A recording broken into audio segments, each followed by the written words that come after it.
അവസരം എന്നതുകൊണ്ട് ഒരു PTA പ്രസിഡന്റും ഒരു പ്രിൻസിപ്പാളും ഒരു മാനേജറും ഇത്രയധികം മോശമായ ഒരു ഗവൺമെന്റ് സംവിധാനത്തെയും അടിസ്ഥാനരഹിതമായി വിമർശിക്കാൻ പാടുണ്ടോ? പരസ്യമായി വലിയ ആഹ്ലാദമാണ് ഇങ്ങനെ വിമർശിക്കാൻ ഒരു അവസരം കിട്ടിയത്. എന്നിട്ട് ഒരു ഗവൺമെന്റിനെ വെല്ലുവിളിക്കുകയാണ്. ഹിജാബ് വിവാദത്തിൽ സ്കൂൾ മാനേജ്മെന്റിനെതിരെ പരസ്യമായ ഭീഷണി മുഴക്കുകയാണ് വിദ്യാഭ്യാസ മന്ത്രി V Sivankutty. Saint Rita's school സർക്കാരിനെ വെല്ലുവിളിക്കുന്നുവെന്നാണ് ആക്ഷേപം. ആ വെല്ലുവിളി ഇങ്ങോട്ട് വേണ്ട എന്ന് വിദ്യാഭ്യാസ മന്ത്രി പറയുന്നു. സ്കൂൾ മാനേജ്മെന്റിന് വേണ്ടി സംസാരിക്കേണ്ടത് അഭിഭാഷകയോ PTA പ്രസിഡന്റോ അല്ലെന്നാണ് മന്ത്രിയുടെ തിട്ടൂരം. കോൺഗ്രസിന് വേണ്ടിയാണ് സ്കൂൾ പ്രവർത്തിക്കുന്നത് എന്ന് പറയുന്ന മന്ത്രി തരംതാണ ഒരു സ്ഥിര രാഷ്ട്രീയ രീതിയാണോ പുറത്തെടുക്കുന്നത്? ഈ വിവാദത്തിൽ മന്ത്രി താളം പിടിക്കുന്നത് ആർക്കു വേണ്ടിയാണ്? വിഷയത്തെ വർഗീയവൽക്കരിക്കാൻ അനുവദിക്കില്ല എന്ന് പറയുന്ന മന്ത്രി തലോടുന്നത് വർഗീയ താൽപ്പര്യങ്ങളെ തന്നെയാണോ? മതേതര ഇടങ്ങളിൽ നുഴഞ്ഞു കയറുന്ന മതശാഠ്യം തിരിച്ചറിയുന്നുണ്ടോ കേരള സർക്കാർ? ഈ പ്രീണനം വരാനിരിക്കുന്ന 2 തിരഞ്ഞെടുപ്പുകളിൽ മുന്നിൽ കണ്ടോ? കേരളത്തെ ത്രസിക്കാൻ വാ തുറന്നു നിൽക്കുന്ന വർഗീയ താൽപ്പര്യങ്ങൾ ഉദ്ദേശിച്ച തരത്തിലേക്ക് നീങ്ങിയോ എറണാകുളം പള്ളുരുത്തി സെയിന്റ് റീത്താസ് സ്കൂളിലെ ഹിജാബ് വിവാദം? ന്യൂസ് 18 പൊതുവേദി ഈ വിഷയം ചർച്ച ചെയ്യുന്നു. എല്ലാവർക്കും പൊതുവേദിയിലേക്ക് സ്വാഗതം.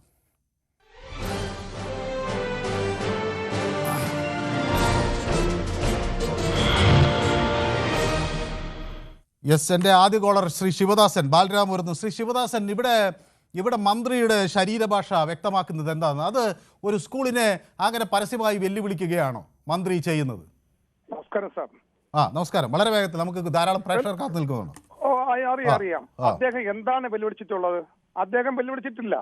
പക്ഷേ ഒരു വാക്ക് പാലിച്ച വായിന്ന് വിടുന്നുപോയി. അതിന് അവര് ക്ഷമിച്ച് വീണ്ടും അതിനെ വീണ്ടും ആവർത്തിക്കുമ്പോൾ ഒരു മന്ത്രി നിലയിൽ ഇന്ന് കേരളത്തിൽ ഏറ്റവും നല്ല നടക്കുന്നതാണ് വിദ്യാഭ്യാസം. ഞാൻ തുറന്നു പറയാം, കേരളത്തിൽ ഒരു സ്കൂൾ ഇങ്ങനെ അവിടെ എന്തെങ്കിലും നിയമവിരുദ്ധമായ കാര്യങ്ങൾ നടക്കുകയാണ്, ഒരു സർക്കുലർ കൊടുക്കണം.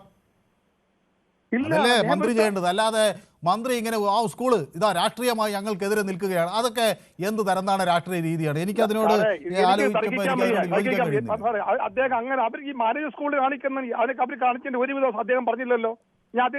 അദ്ദേഹം പറഞ്ഞില്ലല്ലോ. പറഞ്ഞാൽ അവർ തെറ്റ് ഒരു അവസരം കിട്ടിയ സ്കൂൾ തങ്ങളെ വെല്ലുവിളിക്കുകയാണ്. അവരെന്ത് വെല്ലുവിളിയാണ് നടത്തിയത്? അവരവരുടെ ഒരു നിയമം പറഞ്ഞു, അത് നിയമപരമായി ശരിയല്ലെങ്കിൽ അതിന് നിയമപരമായ വഴികളുണ്ടല്ലോ. ഞങ്ങളെ വെല്ലുവിളിക്കുന്നു. അവർ കോൺഗ്രസ്സുകാരാണ്. എന്ത് ആരോപണമാണത്? ഇങ്ങനെയാണോ ഒരു വിദ്യാഭ്യാസം? എല്ലാ സ്ഥാനത്തും സാർ ഞാൻ പറയുന്നത് അദ്ദേഹം മനസ്സിലാക്കിയ ഒരു കാര്യം പറയുന്നത് എടുത്തിയായിട്ട് പറയും. അദ്ദേഹം ചെയ്യുന്ന ഓരോ കാര്യം ഒരു രാഷ്ട്രീയ വികാരം കൊണ്ട് ജോലി ചെയ്യുന്ന തൊഴിലാളിയാണ്, രാഷ്ട്രീയ തൊഴിലാളിയാണെന്നുള്ളത് കൊണ്ട് ആളുകളെ ചീത്ത വിളിക്കാനൊക്കെ അധികാരമുണ്ട്. എന്നോടൊപ്പം ജയകുമാർ ചേർന്നു. ശ്രീ ജയകുമാർ, അങ്ങേക്ക് എന്ത് തോന്നുന്നു? ശ്രീ ഈ നമ്മുടെ ബാലരാമപുരത്ത് നിന്ന് നമ്മുടെ ശിവദാസൻ പറയുന്നത് ശരിയാണോ? ശ്രീ ജയകുമാർ, ഞാൻ കമ്മ്യൂണിസ്റ്റുകാരനാണെന്നും പറഞ്ഞ് ഞാൻ കുറെ കമ്മ്യൂണിസ്റ്റിനെ തെറി പറയും. ഞാൻ BJP കാരനാണെന്നും പറഞ്ഞ് ഞാൻ കുറെ തെറി പറയും. ഞാൻ ആരാണെന്നുള്ളത് കേൾക്കണവർക്ക് അറിഞ്ഞൂടി സാറേ. എനിക്കിപ്പോ പറയാനുള്ള എന്താ വെച്ചാല്, മര്യാദയ്ക്ക് പ്രശ്നം സെറ്റിൽ ചെയ്ത് വളരെ മാന്യമായിട്ട് പ്രശ്നം സെറ്റിൽ ചെയ്തതാണ്. അവിടുത്തെ MP MLA കൂടെ ചേർന്ന് സെറ്റിൽ ചെയ്ത് ഒരു പ്രശ്നവും ഇല്ലാതെ പോയതാണ്. അപ്പൊ ഇദ്ദേഹത്തിന് എന്തോ ഒരു കോൺഗ്രസ്സുകാർ ഇടപെട്ടു എന്നും പറഞ്ഞുകൊണ്ട് ഒരു വർഗീയ ലഹളം ഉണ്ടാക്കാൻ വേണ്ടി BJPയുടെ കയ്യിൽ കൊണ്ട് ഇട്ടു കൊടുക്കാൻ വേണ്ടിയുള്ള ഒരു പരിപാടിയായിരുന്നു. അതും നടക്കാതെ പോയി അവര് എന്തൊക്കെ ചെയ്യുമെന്ന് പറഞ്ഞപ്പോ അവരത് വെല്ലുവിളിച്ചതല്ല. ഞങ്ങൾക്കൊരു ലെറ്റർ തരട്ടെ, ഞങ്ങൾക്കൊരു ലെറ്റർ പോലും തരാതെ മന്ത്രി ഏകപക്ഷീയമായി പറയല്ലേ, ഞങ്ങൾക്കൊരു ലെറ്റർ തരട്ടെ, അപ്പൊ ആലോചിക്കാന്ന് പറഞ്ഞു. അത് കേട്ടപ്പോഴത്തേക്ക് വീണ്ടും ഇദ്ദേഹത്തിന് കൊച്ചായെന്ന് തോന്നി. കാരണം വെച്ചാൽ കോൺഗ്രസ് ഇടപെട്ടാണ്. ഇതൊരു രാഷ്ട്രീയ ചേരിതിരിവ് പോലെയുള്ള ഒരു നിലപാടാണ് മന്ത്രി. ഇതൊരു സ്കൂളല്ലേ, മറുവശത്ത് നിൽക്കുന്ന ഒരു സ്കൂളാണ്. ആ സ്കൂളിനെ എങ്ങനെയാണ് മന്ത്രി എന്ത് രീതിയിലുള്ള ഒരു പ്രതികരണമാണ് അവിടെ നടത്തേണ്ടത്? ഇത് എന്തോ വലിയ മഹാ അപരാധം ചെയ്തു ആ സ്കൂൾ എന്ന തരത്തിലാണ് കൊണ്ടുവരുന്നത്. ഒരു മന്ത്രി നന്നായിട്ട് കൊണ്ടുപോകേണ്ട ഒരു വിദ്യാഭ്യാസ രംഗം ഇത് വെറും രാഷ്ട്രീയക്കാരനെ പോലെ പെരുമാറി ഇതാണ് വിദ്യാഭ്യാസ രംഗത്ത് കാണിച്ചതെന്ന് എനിക്ക് അറിഞ്ഞൂടാ. ഇത് ഒരു രാഷ്ട്രീയ ചേരിതിരിവാക്കി കൊണ്ടുപോയി കഴിഞ്ഞ് പുള്ളിയുടെ വാശി ജയിക്കണം. എന്നാലും ഇപ്പൊ പറയുന്നത് സ്വപ്നം പറയില്ല, അതുകൊണ്ട് പേടിക്കാനില്ല. കാരണം മിനിറ്റ് വെച്ച് മാറിക്കൊണ്ട് പറയണതാണ്. കാരണം സാറിന് മാറി പോകുന്ന ഒരു വർത്താനം, മാറി ഇറങ്ങിക്കഴിഞ്ഞതിന് ശേഷം ഞങ്ങളൊരു വർത്താനം, പുള്ളിയല്ല സാധാരണക്കാരായ ഞങ്ങളൊക്കെ പറയുന്നത് മാറി പോകുമ്പോൾ ഒരു വർത്താനം പറയും, ഇറങ്ങി കഴിയുമ്പോഴത്തേക്ക് അത് വേറെ വർത്താനം. എന്നതുപോലെ ആയിപ്പോയി. ഞാൻ കഴിക്കാറില്ല, ഞാൻ പാറി പോകാറില്ല എന്ന അനുഭവം കൊണ്ട് പറയാം. വേറെ ആളുകൾ കാത്തു നിൽക്കുന്നുണ്ട്. പ്രദീപ് എന്നോടൊപ്പം ചേരുന്നത് ഇടുക്കിയിൽ നിന്നാണ്. ശ്രീ പ്രദീപ്, ഇവിടെ ഒരു സ്കൂളിൽ അവരൊരു രീതി മുന്നോട്ട് വയ്ക്കുന്നു, ഉടനെ അതുപോലെ ഒരു വളരെ അപ്പൊളിറ്റിക്കലായ എല്ലാ വിഭാഗത്തിലെ ആളുകൾ ഒരുപോലെ പോകുന്നിടത്ത് കരുതിക്കൂട്ടി ചില പ്രശ്നങ്ങൾ ഉണ്ടാക്കാൻ ചില രാഷ്ട്രീയക്കാർ അവിടെ ഇറങ്ങിത്തിരിക്കുകയാണ്. ഒരുപക്ഷെ നിഷ്കളങ്കയായ പെൺകുട്ടി അവരുടെ മതരീതി അതാണ് എന്ന തരത്തിൽ അത് ഒരുപക്ഷെ ഉപയോഗിച്ചിരിക്കും. അത് അവർ തമ്മിൽ തീർക്കേണ്ട ഒരു കാര്യമാണ്. പക്ഷേ അതിനൊക്കെ അപ്പുറത്തേക്ക് ഇതിനെ ആ ഇടത്ത് കൊണ്ടുവന്ന് ഒരു പ്രത്യേക രാഷ്ട്രീയം അടിച്ചേൽപ്പിക്കുക, അതിന് വലിയ ഒരു പോപ്പുലാരിറ്റി ഉണ്ടാക്കാൻ ശ്രമിക്കുക, അതുവഴി ഉള്ള രാഷ്ട്രീയ നീക്കങ്ങൾ നടത്തുക, അതിനെ ഒരു മന്ത്രി പിന്താങ്ങുക, ഇതൊക്കെ എന്തിൻ്റെ സൂചനയായിട്ടാണ് താങ്കൾ കരുതുന്നത്? ആ കേസ് അവിടെ തീർന്നായിരുന്നല്ലോ അല്ലേ? അത് മന്ത്രി PM വരെ ഇത് എന്താ സംഭവം മന്ത്രിക്ക് പോലും അറിയാൻ പറ്റില്ല. പുള്ളി കയറി ചാടി അത് കുഴപ്പമില്ല, അങ്ങനെ തന്നെ തലമുണ്ടിട്ട് വന്നോട്ടെ, അങ്ങനെ ഓർഡർ ഇറക്കിയല്ലേ, മിണ്ടാണ്ടിരുന്ന പോരായിരുന്നോ? ആ കേസോടെ ഒതുക്കി തീർത്തല്ലേ മന്ത്രി തന്നെ ഈ കോപ്പാക്കിയത്. വ്യക്തമാണ് താങ്കളുടെ അഭിപ്രായം. അപ്പൊ ദിവാകരൻ കൂടി എന്നോടൊപ്പം തലശ്ശേരിയിൽ നിന്ന് ചേരുന്നു. ദിവാകരൻ, ശ്രീ ദിവാകരൻ, ഒരു സർക്കാരിന് വലിയ മതേതരത്വം പ്രസംഗിക്കുന്ന, ശാസ്ത്രബോധത്തെക്കുറിച്ചൊക്കെ പ്രസംഗിക്കുന്ന ഒരു സർക്കാരാണ് നമ്മുടേത്. ആ സർക്കാരിന് യോജിച്ച ഒരു പ്രവൃത്തിയാണോ ഈ മന്ത്രിയിൽ നിന്നുണ്ടായത്? ഒരു കാലത്ത് യോജിപ്പ് ഇല്ലാത്തൊരു പ്രശ്നം. എന്താണ് മന്ത്രി ഈ പ്രശ്നത്തിൽ ശരിക്കും പഠിച്ചിട്ടുണ്ടായിട്ടുണ്ടെങ്കിൽ ഇത്തരത്തിലുള്ള പ്രോബ്ലംസ് വരുമായിരുന്നില്ല. ഈ ഒരു കുട്ടിയുടെ പേരൻസിന്റെയും കുട്ടിയുടെയും ഈ നീക്കത്തിന് സംഭവിച്ചതാണ് ഈ ഗുരുതരമായ പ്രശ്നം. ഇപ്പം ഇന്ത്യന്റെ പാകിസ്ഥാനിന് നേരെ ഹിജാബ് പ്രശ്നം പറയാ, യൂണിഫോം പാകിസ്ഥാന് നേരെ ഒരു മുസ്ലിം വനിതയല്ലേ, ധീര വനിതയല്ലേ, അതെന്താ ഹിജാബ് ധരിച്ചില്ല. അതേപോലെ സാനിയ മിർസ, സാനിയ ബാഡ്മിന്റൺ ഇതിന്റെ സാനിയ മിർസ ലോകം അറിയപ്പെട്ട അവരെന്താ ഓരോരോ റൂൾസ് ആൻഡ് റെഗുലേഷൻസില്ല. ഇത് ഭാഷ പിടിച്ചിട്ട് മതഭ്രാന്ത് തലയിൽ പിടിച്ച്, അത് ഹിന്ദു ആയാലും മുസ്ലിം ആയാലും ക്രിസ്ത്യാനിയായാലും എല്ലാം ഒന്നും തന്നെയല്ലേ. തോമസ് എന്നോടൊപ്പം ഇടുക്കിയിൽ നിന്ന് ചേരുകയാണ്. ശ്രീ തോമസ്, ഒരു സ്കൂളിൻ്റെ മൊത്തത്തിലുള്ള ഒരു പ്രവർത്തനം, അതിൻ്റെ PTA, അതിൻ്റെ പ്രിൻസിപ്പൽ, അവരെല്ലാം കൂടി ഒരു പൊതുധാരണയിലെത്തുന്നു. അവർക്കൊന്നും ഇതിൽ സംസാരിക്കാൻ ഒരു ധൈര്യവുമില്ല. നിങ്ങൾ രജിസ്ട്രേഷൻ ഇങ്ങോട്ട് വരുമ്പോൾ കാണിച്ചു തരാം എന്നൊക്കെ പറയാൻ മാത്രം ഒരു മന്ത്രിക്ക് അത്രമാത്രം അധികാരം ഈ രാജ്യത്തുണ്ടോ? അതായത് സാറേ നമസ്കാരം. നമസ്കാരം സാറേ, ഈ മന്ത്രി പറയുന്നതില് വ്യത്യസ്തമായ സമുദായങ്ങളുള്ള ഒരു രാജ്യമല്ലേ നമ്മുടെ രാജ്യം. അപ്പോൾ അവിടെ ഒരു സ്കൂളിനൊരു നിയമം ഉണ്ട്, ആ സ്കൂളിന്റെ നിയമവും പാലിക്കേണ്ടതാണ്. അതുപോലെ വ്യത്യസ്തമായ സമുദായങ്ങൾ, ആ സമുദായത്തിന്റെ നിയമവും അവരുടെ ആചാരങ്ങളെല്ലാം പാലിക്കേണ്ട ഒരു രാജ്യം, ഒരു സംസ്ഥാനമല്ലേ നമ്മുടേത്. അപ്പോൾ അവര് ഈ സ്കൂളുകാർ പറയുന്നത് എന്താണ് പറയുന്നത്? അതായത് സ്കൂളില് അവരുടെ ഹിജാബ് ധരിച്ചു വരാൻ പാടില്ല. അങ്ങനെയൊന്നും അവർ പറയുന്നില്ല. അവർക്ക് ഒരു യൂണിഫോം ഉണ്ട്, ആ യൂണിഫോം ധരിച്ചു വരണമെന്നാണ് അവർ പറയുന്നത്. പറയട്ടെ. നമുക്ക് സമയം തരുന്നു, അടുത്ത ആള് കാത്തു നിൽക്കും. സാറേ, ആ സ്കൂളിൽ യൂണിഫോം ധരിച്ച് വരട്ടെ. ആ സ്കൂളിന്റേതായ അവരുടെ യൂണിഫോം, അവരുടെ വസ്ത്രം ധരിച്ച് വന്നിട്ട് വീണ്ടും ഈ സ്കൂളിന്റെ സമയത്ത് സ്കൂളിന്റെ യൂണിഫോം അവർ ധരിക്കണം. അപ്പോൾ ആ പ്രശ്നം തീർന്നില്ല സാറേ. ശരി, വ്യക്തമാണ് താങ്കളുടെ അഭിപ്രായം. അപ്പോൾ ബാലകൃഷ്ണൻ വടകര എന്നോടൊപ്പം ചേരുന്നു. ഞാൻ ബാലകൃഷ്ണൻ വടകരയെ കാത്തിരിക്കും. ബാലകൃഷ്ണൻ വടകര, ഇവിടെ ഒരാൾ ഹിജാബ് ധരിക്കണമെന്ന ആവശ്യവുമായി വരുന്നു, രക്ഷിതാവ് വരുന്നു, പിറ്റേ ദിവസം SDPI വരുന്നു, കോൺഗ്രസ്സുകാർ ചെന്ന് പ്രശ്നപരിഹാരമാകുന്നു. പക്ഷേ ഇതിൻ്റെയൊക്കെ കുറ്റം വന്നത് അതിൻ്റെ പുറകിൽ RSS ആണെന്നും പറഞ്ഞൊരു ആക്ഷേപം വരുന്നു. അത് RSS അജണ്ടയാണ് നടപ്പിലാക്കുക. എനിക്കത് മനസ്സിലായില്ല. അപ്പോൾ അങ്ങേക്കിത് മനസ്സിലായോ എന്താണ് RSS അജണ്ട എന്ന് അവർ ഉദ്ദേശിച്ചത്? സാർ നമസ്കാരം. നമസ്കാരം. നമ്മളിപ്പോ ഒരു 100 ആള് ഒരു ബൈക്ക് പോകുന്നു, ഫോർ എക്സാമ്പിളാ പറയുന്നത്. അതിൽ 99 ആളും ഓടിക്കളഞ്ഞു, ഒരാൾ അത് ധൈര്യത്തിൽ നിൽക്കുന്നുണ്ടെങ്കിൽ അയാൾ ഒരാൾ തന്നെയല്ലേ. 10,000 ആളായാലും അവരെ നേരിടാൻ ശേഷി ഉണ്ടാവില്ല. അപ്പൊ RSS ഏതായാലും കുളിർമയായിട്ട് കേരളത്തിൽ പെയ്തു തുടങ്ങിയിരിക്കും. പിന്നെ ഈ കാര്യത്തിൽ പറയാനുള്ളത്, ശിവൻകുട്ടി സാറിന്റെ വിചാരം കേരളം സ്വതന്ത്ര റിപ്പബ്ലിക്കാണ്. NOCക്ക് വാ എന്നൊക്കെയാ പറഞ്ഞു. ഈ നാട്ടിലെ മറ്റേ ലോക്കൽ ഏരിയയിലൊക്കെ ചില കുട്ടി രാഷ്ട്രീയ നേതാക്കൾ പറയുന്നവർ നീ വരുമല്ലോ നമുക്ക് കാണാം എന്നൊക്കെ പറഞ്ഞിട്ടല്ലേ.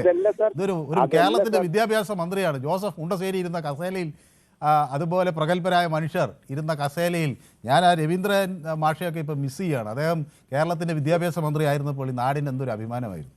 ഇത് വ്യക്തമാണ് അങ്ങയുടെ അഭിപ്രായം. അപ്പോൾ ദാസൻ എന്നോടൊപ്പം ചേർന്ന് കണ്ണൂരിൽ നിന്ന്. ശ്രീ ദാസൻ, ഇത് കോൺഗ്രസ് രാഷ്ട്രീയത്തിന് വേണ്ടിയാണ് ഈ സ്കൂൾ നിൽക്കുന്നതെന്നൊക്കെ പറഞ്ഞാൽ അത് ആളുകൾക്ക് മനസ്സിലാവുന്നൊരു കാര്യമാണ്, ആളുകൾ വിശ്വസിക്കുന്നൊരു കാര്യമാണ്. വിദ്യാഭ്യാസ മന്ത്രിയെ അവഹേളിക്കാൻ, സർക്കാരിനെ അവഹേളിക്കാൻ കോൺഗ്രസിന് വേണ്ടി ഈ സ്കൂൾ പ്രവർത്തിക്കുന്നു എന്ന് പറയുന്നിടത്ത് ഈ വിദ്യാഭ്യാസ മന്ത്രിക്ക് എന്താണ് അത് ജനങ്ങളെ വിശ്വസിപ്പിക്കാൻ കഴിയും? അങ്ങനെ ഇല്ല. ഈ വിദ്യാഭ്യാസ മന്ത്രി ശരിക്കും പറഞ്ഞാൽ ഞാൻ ചെയ്യട്ടെ, ഈ ഒരു സർക്കാരിന്റെ നിലപാട് ഒന്നിച്ച് പ്രഖ്യാപിക്കേണ്ട LDF കൺവീനർ ആയിക്കണം, അല്ലെങ്കിൽ പാർട്ടിയുടെ സെക്രട്ടറി ആയിക്കോട്ടെ, അല്ലെങ്കിൽ മുഖ്യമന്ത്രി ആയിക്കോട്ടെ. ഇയാൾ തോക്ക് കയറി വെടിവെക്കേണ്ട ആവശ്യമാക്കില്ല. ഈ വാളെടുത്ത ആളെല്ലാം പഠിക്കപ്പെടാൻ പാടില്ല. ഒരു സ്കൂളിന് ഒരു ഡ്രസ് കോഡ് ഉണ്ട്, അത് അനുസരിച്ച് എല്ലാവരും ബാധ്യസ്ഥരാണ്. ഞാൻ ചോദിക്കുന്നത്, ഒരു RSSകാരന്റെ BJPക്കാരന്റെ മക്കൾ നാളെ പറയുന്നത് ഞാൻ ലോകത്തൊക്കെ ഉണ്ടാക്കുക അല്ലാതെ ഫൈബറൊക്കെ ഉണ്ടാക്കുക ശൂലം കൊണ്ട് ഞാൻ സ്കൂളിലേക്ക് വരുന്നത്, അത് ഞാളെ മതം എന്നാണ്. ഞാൻ 2 ശൂലം ഞാൻ ബാഗിൽ വെച്ചിട്ട് വരുന്നത്. നിങ്ങളെ ലോഹത്തിന്റെ അല്ല, ശരീരത്തിൽ മുറിയുന്നാവില്ല, ഫൈബറിന്റെ ആണ് എന്ന് പറഞ്ഞാൽ സമ്മതിക്കാൻ പറ്റുമോ? നാളെ വേറെ എത്താൻ പറഞ്ഞ് ഞാൻ ലോഹയായിട്ടാണ് വരുന്നത്, ഞാൻ ക്രിസ്ത്യാനിയാണ്, ഞാൻ ലോഹയായിട്ട് വരുന്നത് എന്ന് സമ്മതിക്കാൻ പറ്റുമോ? നിങ്ങൾ ആദ്യമായിട്ട് ഈ മതത്തിന്റെ ഈ പരിപാടി ആദ്യം നിർത്തുക. ഈ കുട്ടികൾ ഈ മതം പഠിപ്പിക്കുന്നതിനാണ് ഈ നാട്ടിലെ അനർത്ഥം. ഈ മതം പഠനം എന്ന് നിർത്തുന്നോ അന്ന് ഈ ലോകം നന്നാവും, അല്ലാതെ ഒരു കാരണവശാലും നന്നാവില്ല. വ്യക്തമാണ് താങ്കളുടെ അഭിപ്രായം. രാജ്കുമാർ എന്നോട് ചോദിക്കുന്നത് ശിവൻകുട്ടിയാണ് ശനിദശയാണെന്നാണ് പറയുന്നത്. ഇല്ല, അങ്ങനെയല്ല. ഞാനിത് വല്ലാതെ അത്ഭുതപ്പെട്ടു. ഒരു സ്കൂളിനെ, അത് ഒരു രാഷ്ട്രീയ പാർട്ടിയെ, നമ്മൾ രാഷ്ട്രീയത്തിൽ പല തന്ത്രങ്ങളുണ്ടല്ലോ ആളുകളെ എതിർക്കുന്നതിനൊക്കെ, അതേപോലെ ഒരു സ്കൂളിനെ, പ്രിൻസിപ്പാളിനെ, വളരെ ഗൗരവത്തോടു കൂടി നടക്കുന്ന ഒരു സ്കൂളിനെ ഇങ്ങനെ പറയുന്നത് അതൊരു മന്ത്രിക്ക് ചേർന്നാണോ എന്ന് ഞാൻ ആലോചിച്ച് പോയിട്ടുണ്ട്.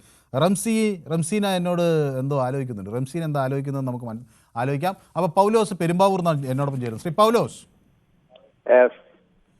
പൗലോസിന് ഇത് എന്താണ് മനസ്സിലാകുന്നത്? ഈ വിദ്യാഭ്യാസ മന്ത്രി ഇങ്ങനെ പറയുമ്പോൾ ഇത് കോൺഗ്രസ് ആണ് അവരെ പിരികേറ്റുന്നത്, കോൺഗ്രസ് ഇവിടെ വർഗീയവൽക്കരിക്കാൻ ശ്രമിക്കുന്നു എന്നൊക്കെ പറഞ്ഞ് വരുമ്പോൾ ആ രാഷ്ട്രീയത്തിലേക്ക് ഈ സ്കൂളിനെ പിടിച്ച് വലിച്ചു കൊണ്ടുപോയി ഇടുകയാണോ? ഇതൊരു വിദ്യാഭ്യാസ മന്ത്രിക്ക് യോജിച്ച നടപടിയായിട്ട് അങ്ങേക്ക്? ഒരു വിദ്യാഭ്യാസ മന്ത്രിക്ക് യോജിച്ച പരിപാടിയല്ല ഇത്. നല്ല പക്വതയുള്ള വിവരമുള്ള ജോസഫ് മുണ്ടശ്ശേരി പോലെയുള്ളവർ ഇരുന്ന വിദ്യാഭ്യാസ കസേരയില് നല്ല വിവരമുള്ള ആളുകളെ ഇരുത്തണം. യെസ്, വ്യക്തമാണ്. അപ്പോൾ എന്നോടൊപ്പം സുകുമാരനും കൂടി ചേരുന്നുണ്ട് കണ്ണൂരിൽ നിന്ന്. ശ്രീ സുകുമാരൻ, അങ്ങ് കണ്ണൂരുകാരനാണ്. ഒരു സ്കൂളിന് അതിൻ്റെതായ രീതിയുണ്ട്. അവിടെ എന്തെങ്കിലും നിയമപരമായ ഒരു ലംഘനം കണ്ടാൽ അതിന് കൃത്യമായി നടപടിയെടുക്കാൻ ഒരു വിദ്യാഭ്യാസ മന്ത്രിക്ക് എന്തോരം സംവിധാനങ്ങൾ ഈ നാട്ടിലുണ്ട്. അപ്പോൾ അതിനപ്പുറത്തേക്ക് കവലച്ചട്ടമ്പിയുടെ ഒരു വെല്ലുവിളിയുടെ ശബ്ദം ഇവിടെ കേൾക്കാൻ കഴിഞ്ഞോ ശ്രീ സുകുമാരൻ? അത് ശരിയല്ല സാറേ. മന്ത്രി ചെയ്യുന്നത് ഏറ്റവും വലിയ തെറ്റാണ്. ശരിയായ നടപടിയില്ല. സ്കൂളിന്റെ നിയമങ്ങൾ പാലിക്കേണ്ട കടമ എല്ലാ കുട്ടികൾക്കും ഉണ്ട്, അധ്യാപക മന്ത്രിക്കും ഉണ്ട്. സ്കൂളിന്റെ യൂണിഫോം എന്ന് പറഞ്ഞാൽ വെറുതെ ഇല്ലല്ലോ. എന്നാ പിന്നെ കംപ്ലീറ്റ് ഒന്നുകിൽ ഇതന്നെ ആക്കുക.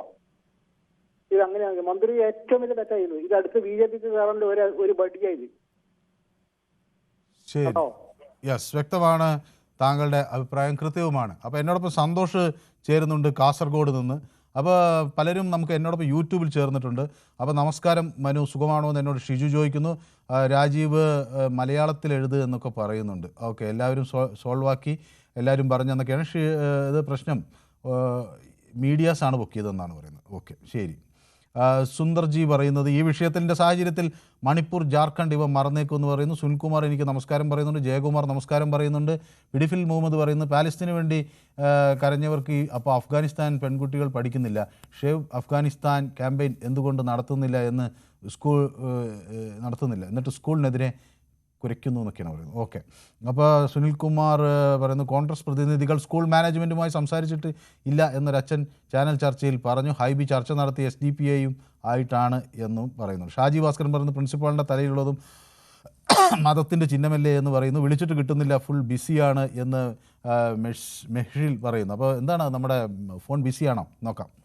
അപ്പോൾ ഷാജി ഭാസ്കർ പറയുന്നു പ്രിൻസിപ്പലിൻ്റെ തലയിലുള്ളത് മതത്തിൻ്റെ ചിഹ്നമല്ലേ എന്നാണ്. അത് ഒരു പുരോഹിതൻ ഒരു മതത്തിൻ്റെ ചിഹ്നം ഉപയോഗിക്കുന്നു. അവർ ആ സ്കൂൾ നടത്തുമ്പോൾ അതിനൊരു നിയമം അവിടെ കൊണ്ടുവരുന്നു.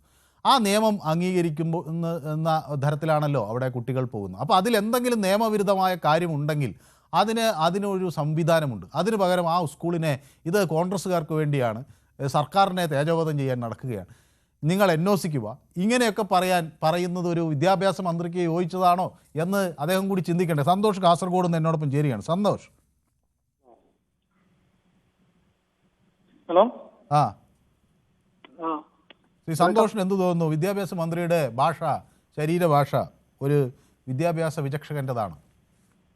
അതൊരു വിദ്യാഭ്യാസ മന്ത്രി സാധാരണ നമ്മളെ ഇപ്പോ ആടിയിലൊക്കെ പറയാം, നീ എന്നോട് കളിക്കൂലേ, ഞാൻ നിന്നെ അവിടെ കാണിച്ചു തരാന്ന് പറയുന്ന ഒരു രീതിയായി. കാരണം അവിടെ നിങ്ങൾ അവിടെ നടത്തണമെങ്കിൽ ഇനി സർക്കാർ. കേരളം എന്ന് പറഞ്ഞ വലിയ വിദ്യാസമ്പന്നരുടെ നാടാണ്, വിദ്യാഭ്യാസത്തെ കുറിച്ച് വലിയ സ്വപ്നങ്ങളുള്ളൊരു നാടാണ്. ഇവിടെ നമ്മുടെ വിദ്യാഭ്യാസ മന്ത്രിമാർ പലരും, അപ്പോൾ ജോസഫ് മുണ്ടശ്ശേരിയുടെ കാര്യം നമുക്കറിയാം, MA ബേബി കൂടി ഒക്കെ ഇരുന്നിട്ടുള്ള സ്ഥലമാണ്. അവരൊക്കെ കുറെ കൂടെ വിശാലമായ കാഴ്ചപ്പാടോടുകൂടി വിദ്യാഭ്യാസം എന്നതൊരു വലിയ വാതായനം തുറന്നിടുന്നതിനെ കുറിച്ചൊക്കെ സഭ്യമായ ഭാഷ. ഞാൻ MA ബേബിയുടെ രാഷ്ട്രീയ ആശയം ചിലപ്പോൾ പലർക്കും വിയോജിപ്പുണ്ട്, പക്ഷെ അദ്ദേഹത്തിന്റെ ഭാഷയൊക്കെ എപ്പോഴും സഭ്യമായിരുന്നു.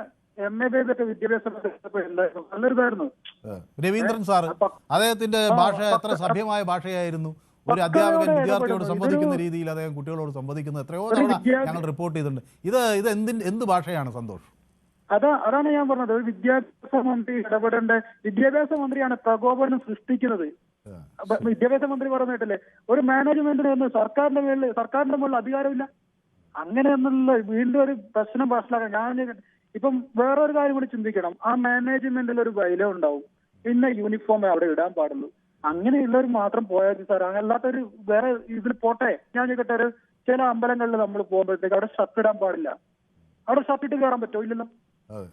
അവിടുത്തെ ഒരു ആചാര മര്യാദ പോലെ തന്നെയാണ് ഓരോ സ്കൂളിലുള്ള ഡ്രസ് കോഡും കാര്യങ്ങളും ഒക്കെ ഉള്ളത്. പിന്നെ അതൊരു സമന്വയത്തിലൂടെ നമുക്കത് തീരുമാനിക്കാം. ഇത് പുറത്തേക്ക് പബ്ലിസിറ്റി കൊണ്ടുവന്ന് ബാക്കിയുള്ള കോടതിയിലേക്ക് പോകേണ്ടി വരിക, ഇതൊക്കെ കേരളത്തിനൊട്ടും ചേരാത്ത കാര്യങ്ങളാണ്. ഇത് പുറത്ത് കൊണ്ടുവന്ന് ബാക്കിയുള്ള വർഗീയ ശക്തികളെ ഇടപെടുത്തുന്ന രീതിയിലേക്ക് നമ്മൾ ഈ കേരളത്തെ കൊണ്ടുപോകരുത് ദയവ് ചെയ്ത്. കാരണം വ്യക്തമാണ്. എന്നെ ദുബായിൽ നിന്ന് ഒരു പ്രേക്ഷകൻ ചേരുന്നുണ്ട്, ഷാജി അബൂബക്കർ എന്നോടൊപ്പം ചേരും. ഷാലി, ദുബായിൽ നിന്നാണ് വിളിക്കുന്നത് അല്ലേ? അതെ. ഞാൻ ഇന്നത്തെ ഈ വാർത്ത കുറേ ദിവസമായി ശ്രദ്ധിക്കുന്നു. പല തരത്തിൽ അത് ആളുകൾ പറയുന്നുണ്ട്. സ്വാഭാവികമായി ഇത് സ്വാഭാവികമായി സംഭവിക്കാവുന്നതാണ്. ഇപ്പോൾ ഒരു പ്രേക്ഷകൻ എനിക്ക് എഴുതുന്നു, മുസ്ലിം വിഭാഗത്തിലുള്ള ആളുകൾ നടത്തുന്ന സ്കൂളുകളിൽ ഹിജാബ് ഇടാതെ കുട്ടികൾ പോയി പഠിക്കുന്നുണ്ട്, അവിടെ ഹിജാബ് നിർബന്ധമല്ല, അവരെ തലമറയ്ക്കാതെ അവർ പോകുന്നുണ്ട്, അത് കുഴപ്പമില്ല. അപ്പോൾ ഇതൊക്കെ ഒരു സ്കൂളും PTA മാനേജ്മെൻറ്റും അവർ രമ്യമായി പരിഹരിക്കുന്ന ഇടത്തേക്ക് ഇതിനെ കൂടുതൽ സങ്കീർണമാക്കിയത് ആരാണ്? ഇതിലൊരു കാര്യം പറയട്ടെ, ഞാനൊരു മതവിശ്വാസിയല്ല. ഒന്നാമത്തത്, എന്റെ മകളൊരു മതവിശ്വാസിയാണ്. അവള് ഹിജാബ് ധരിച്ചിട്ട് അവളൊരു ക്രിസ്ത്യൻ സ്കൂളിലാണ് പോയി പഠിച്ചിരുന്നത്. ഇതൊരു സ്വതന്ത്ര രാജ്യമല്ല, മതനിരപേക്ഷ രാജ്യത്തില് അവർക്ക് പോകേണ്ടത് യൂണിഫോം എന്ന് പറഞ്ഞാൽ യൂണിഫോമിന്റെ വേറൊരു രീതിയാണ്. ഹിജാബ് എന്ന് പറഞ്ഞാൽ യൂണിഫോമിൽ വരുന്ന സാധനമല്ല, അതാദ്യം മനസ്സിലാക്കണം. അമ്പലത്തിൽ ഷർട്ട് ഇടാതെ പോകുന്ന മാതിരിയാണോ സ്കൂളിലേക്ക് കുട്ടികൾ പോകുന്നത്? അവർക്ക് അവരുടേതായിട്ടുള്ള രീതികളിൽ പോയിക്കൂടെ? നിങ്ങൾ ഏത് ലോകത്തു നിന്നാണ് ഈ സംസാരിക്കുന്നത്? കേരളം ഒരു മതേതര രാജ്യമല്ലേ, ഒരു മതേതര സംസ്ഥാനമല്ലേ? അവിടെ ആർക്കും അവരുടെ മതം ചിട്ടകൾക്ക് അവരുടെ രീതിയിലേക്ക് അവർക്ക് എവിടെയും കടന്നു ചെല്ലാൻ പറ്റില്ലേ? ഒരു സ്കൂളിൽ ഒരു പുതിയൊരു നിയമം ഉണ്ടാക്കിയെന്ന് പറഞ്ഞിട്ട് അത് സ്കൂളിന്റെ നിയമം ഈ രാജ്യത്തിന് ബാധകമല്ലാത്ത നിയമം ഉണ്ടാക്കി കഴിഞ്ഞാൽ അത് അനുകൂലിക്കാൻ പറ്റുമോ? ഒരു മന്ത്രി എന്താ പറയേണ്ടത്? ഒരു മന്ത്രി പറയേണ്ട ഭാഷ തന്നെയല്ലേ കറക്റ്റായിട്ട് പറഞ്ഞത്? ഇവിടെ സ്കൂളിന്റെ നിയമം ഈ രാജ്യത്തിന്റെ നിയമത്തിനെതിരാണെങ്കിൽ എന്തുകൊണ്ടാണ് ഈ മന്ത്രി അതിനൊരു നടപടിയെടുക്കാൻ ആ ഘട്ടത്തിൽ തയ്യാറാകാതിരുന്നത്? അതോ ഇങ്ങനെ ഗോഗോ വിളിയും അപ്പുറത്ത് നിന്ന് വെല്ലുവിളികളുമാണോ നടത്തേണ്ടത്? എന്ത് നിയമലംഘനമാണ് അവർ നടത്തിയത്? അങ്ങനെ ഒരു സ്കൂളിൽ അവിടെ ഇപ്പോൾ ഈ ഒരു വിദ്യാർത്ഥിനി അവിടെ എത്തിയത് വളരെ നിഷ്കളങ്കമായി എത്തിയതാണെന്ന് തന്നെ ഇരിക്കട്ടെ, ഇതിൻ്റെ പുറത്തു നിന്ന് ആളുകൾ ഇതിലേക്ക് വരുന്ന സാഹചര്യം എങ്ങനെയാണ് ഉണ്ടാകുന്നത്? സ്കൂൾ 2 ദിവസം അടച്ചിടുന്ന ഒരു സാഹചര്യം ഉണ്ടാകുന്നത് എങ്ങനെയാണ്? നിങ്ങൾ ഒരു കാര്യം മനസ്സിലാക്കണം, കേരളത്തിൽ എത്ര ക്രിസ്ത്യൻ മാനേജ്മെന്റ് സ്കൂളുകളുണ്ട്? ഇവിടെ ഒന്നും ഇല്ലാത്ത ഒരു നിയമം എങ്ങനെ എറണാകുളത്ത് അങ്ങനെ ഒരു നിയമം വന്നത്? അല്ല, അവരൊരു സ്കൂളിൽ അങ്ങനെ ഒരു ഡ്രസ് കോഡ് വെച്ചു, ആ ഡ്രസ് കോഡ് വെച്ചു ആയിരിക്കട്ടെ. ആ ഡ്രസ് കോഡിനോട് വിയോജിപ്പുണ്ടെങ്കിൽ അതിന് പല മാർഗങ്ങളുണ്ടല്ലോ, അതിന് നിയമപരമായ മാർഗങ്ങളുണ്ട്, അതിന് പരാതി നൽകാം. ആ കുട്ടിയുടെ രക്ഷിതാവ് ചെയ്ത മാർഗങ്ങൾ ഒക്കെ കറക്റ്റാണ്. പക്ഷെ അതിനപ്പുറത്തേക്ക് ഇവിടെ വേറൊരു വിഭാഗം ചെന്ന് ഇടിച്ചു കയറുകയാണ്, സ്കൂൾ അടച്ചിടുകയാണ്. ഈ സ്കൂൾ അടച്ചിട്ട ആളുകൾക്കെതിരെ എന്ത് നിയമ നടപടി സർക്കാർ എടുത്തു? നിങ്ങൾ ഡ്രസ് കോഡിനെ കുറിച്ചല്ല പറയേണ്ടത്, ഡ്രസ് കോഡ് അല്ലത്. ഞാൻ ഡ്രസ് കോഡ് അല്ല ഞാൻ ചോദിക്കുന്നത്, ഡ്രസ് കോഡ് ഒരാളുടെ മത നിയമങ്ങൾക്കനുസരിച്ചുള്ള ഡ്രസ് ഇടുന്നത് അല്ല. അത് അങ്ങനെ എന്തെങ്കിലും നിയമ പ്രശ്നങ്ങൾ ഡ്രസ് കോഡുമായി ബന്ധപ്പെട്ടുണ്ടെങ്കിൽ അതിനൊരു മാർഗമുണ്ടല്ലോ. അത് കുറെ പേർ ചെന്ന് ഒരു സ്കൂൾ അടച്ചിടലാണോ? ആ സ്കൂൾ അടച്ചിട്ടവർക്ക് അങ്ങനെ ചെയ്യാൻ എന്ത് അധികാരമാണ് ഉള്ളത്? ഞാൻ ചോദിക്കട്ടെ, കേരളത്തിൽ എത്രയോ ക്രിസ്ത്യൻ മിഷണറി സ്കൂളുണ്ട്? അല്ല, ക്രിസ്ത്യൻ മിഷണറി സ്കൂളിൽ ഒരു സ്കൂളിൽ അവിടെ ഒരു അവരുടെ രീതിക്കനുസരിച്ചുള്ള ഒരു നടപ്പുണ്ടായില്ല എന്ന് വിചാരിക്കും. അത് ചോദ്യം ചെയ്യേണ്ടത് ഈ നാട്ടിലെ ആളുകൾ ചെന്ന് അത് സ്കൂൾ അടയ്ക്കുകയാണോ ചെയ്യേണ്ടത്? സ്കൂൾ അടയ്ക്കാൻ പോയത് ആരാണ്? എന്താണ് അവരുടെ താല്പര്യം? എന്താണ് അവരുടെ രാഷ്ട്രീയം? അവരുടെ രാഷ്ട്രീയം എന്തോ ആയിക്കോട്ടെ, അതൊന്നുമല്ല. ഒരു കുട്ടി പഠിക്കാൻ ഒരു സ്കൂളിൽ പോകും. അങ്ങനെ ഒരു സ്കൂൾ ഒരു വിദ്യാഭ്യാസ സ്ഥാപനത്തിൽ ഇടപെടേണ്ട രീതിയിലാണോ അവിടെ പോയി ആ രാഷ്ട്രീയ സാഹചര്യത്തിൽ ആളുകൾ പോയി ഇടപെട്ടത്? അവര് ആ രീതികളൊക്കെ തെറ്റെന്നെ വിചാരിക്കാം. അല്ല, ആ രീതിക്ക് എന്ത് നടപടിയെടുത്തു ഈ മന്ത്രി? സ്കൂളിനെ ഇപ്പൊ ഞാൻ NOC വരുമ്പോൾ കാണിച്ചു തരാം എന്ന് പറയുന്ന ആ വിദ്യാഭ്യാസ മന്ത്രി ഇങ്ങനെ സ്കൂൾ 3 ദിവസം അടച്ചിട്ട് കോടതിയിൽ പോയൊരു നോട്ടീസ് വാങ്ങിച്ച് തിരിച്ചു കൊണ്ടുവന്ന് തുറക്കേണ്ട സാഹചര്യം വരുത്തിയ ആ സാഹചര്യത്തിൽ അവർക്കെതിരെ എന്ത് നടപടിയെടുത്തു? അത് ഉറപ്പായിട്ടും ആ സ്കൂളിന് ഇനി സർട്ടിഫിക്കേഷൻ കൊടുക്കുമ്പോൾ 2 പ്രാവശ്യം ആലോചിക്കണം. ഇവിടെ ഈ ഒരു മതേതര രാഷ്ട്രത്ത് ഇങ്ങനെ ഈ കുട്ടികൾക്ക് വരാൻ പാടില്ല. ഞങ്ങൾ കർക്കശമായിട്ട് ഇങ്ങനെ ഒരു നിയമം ഒന്നാമത് അവരെന്നെ അവരുടെ മത ഡ്രസ് വെച്ചിട്ടാണ് ഈ പഠിപ്പിക്കുന്നത്. ഇത് വേറൊരു മതേതര ഇതൊന്നുമല്ല, സ്കൂളൊന്നുമല്ല.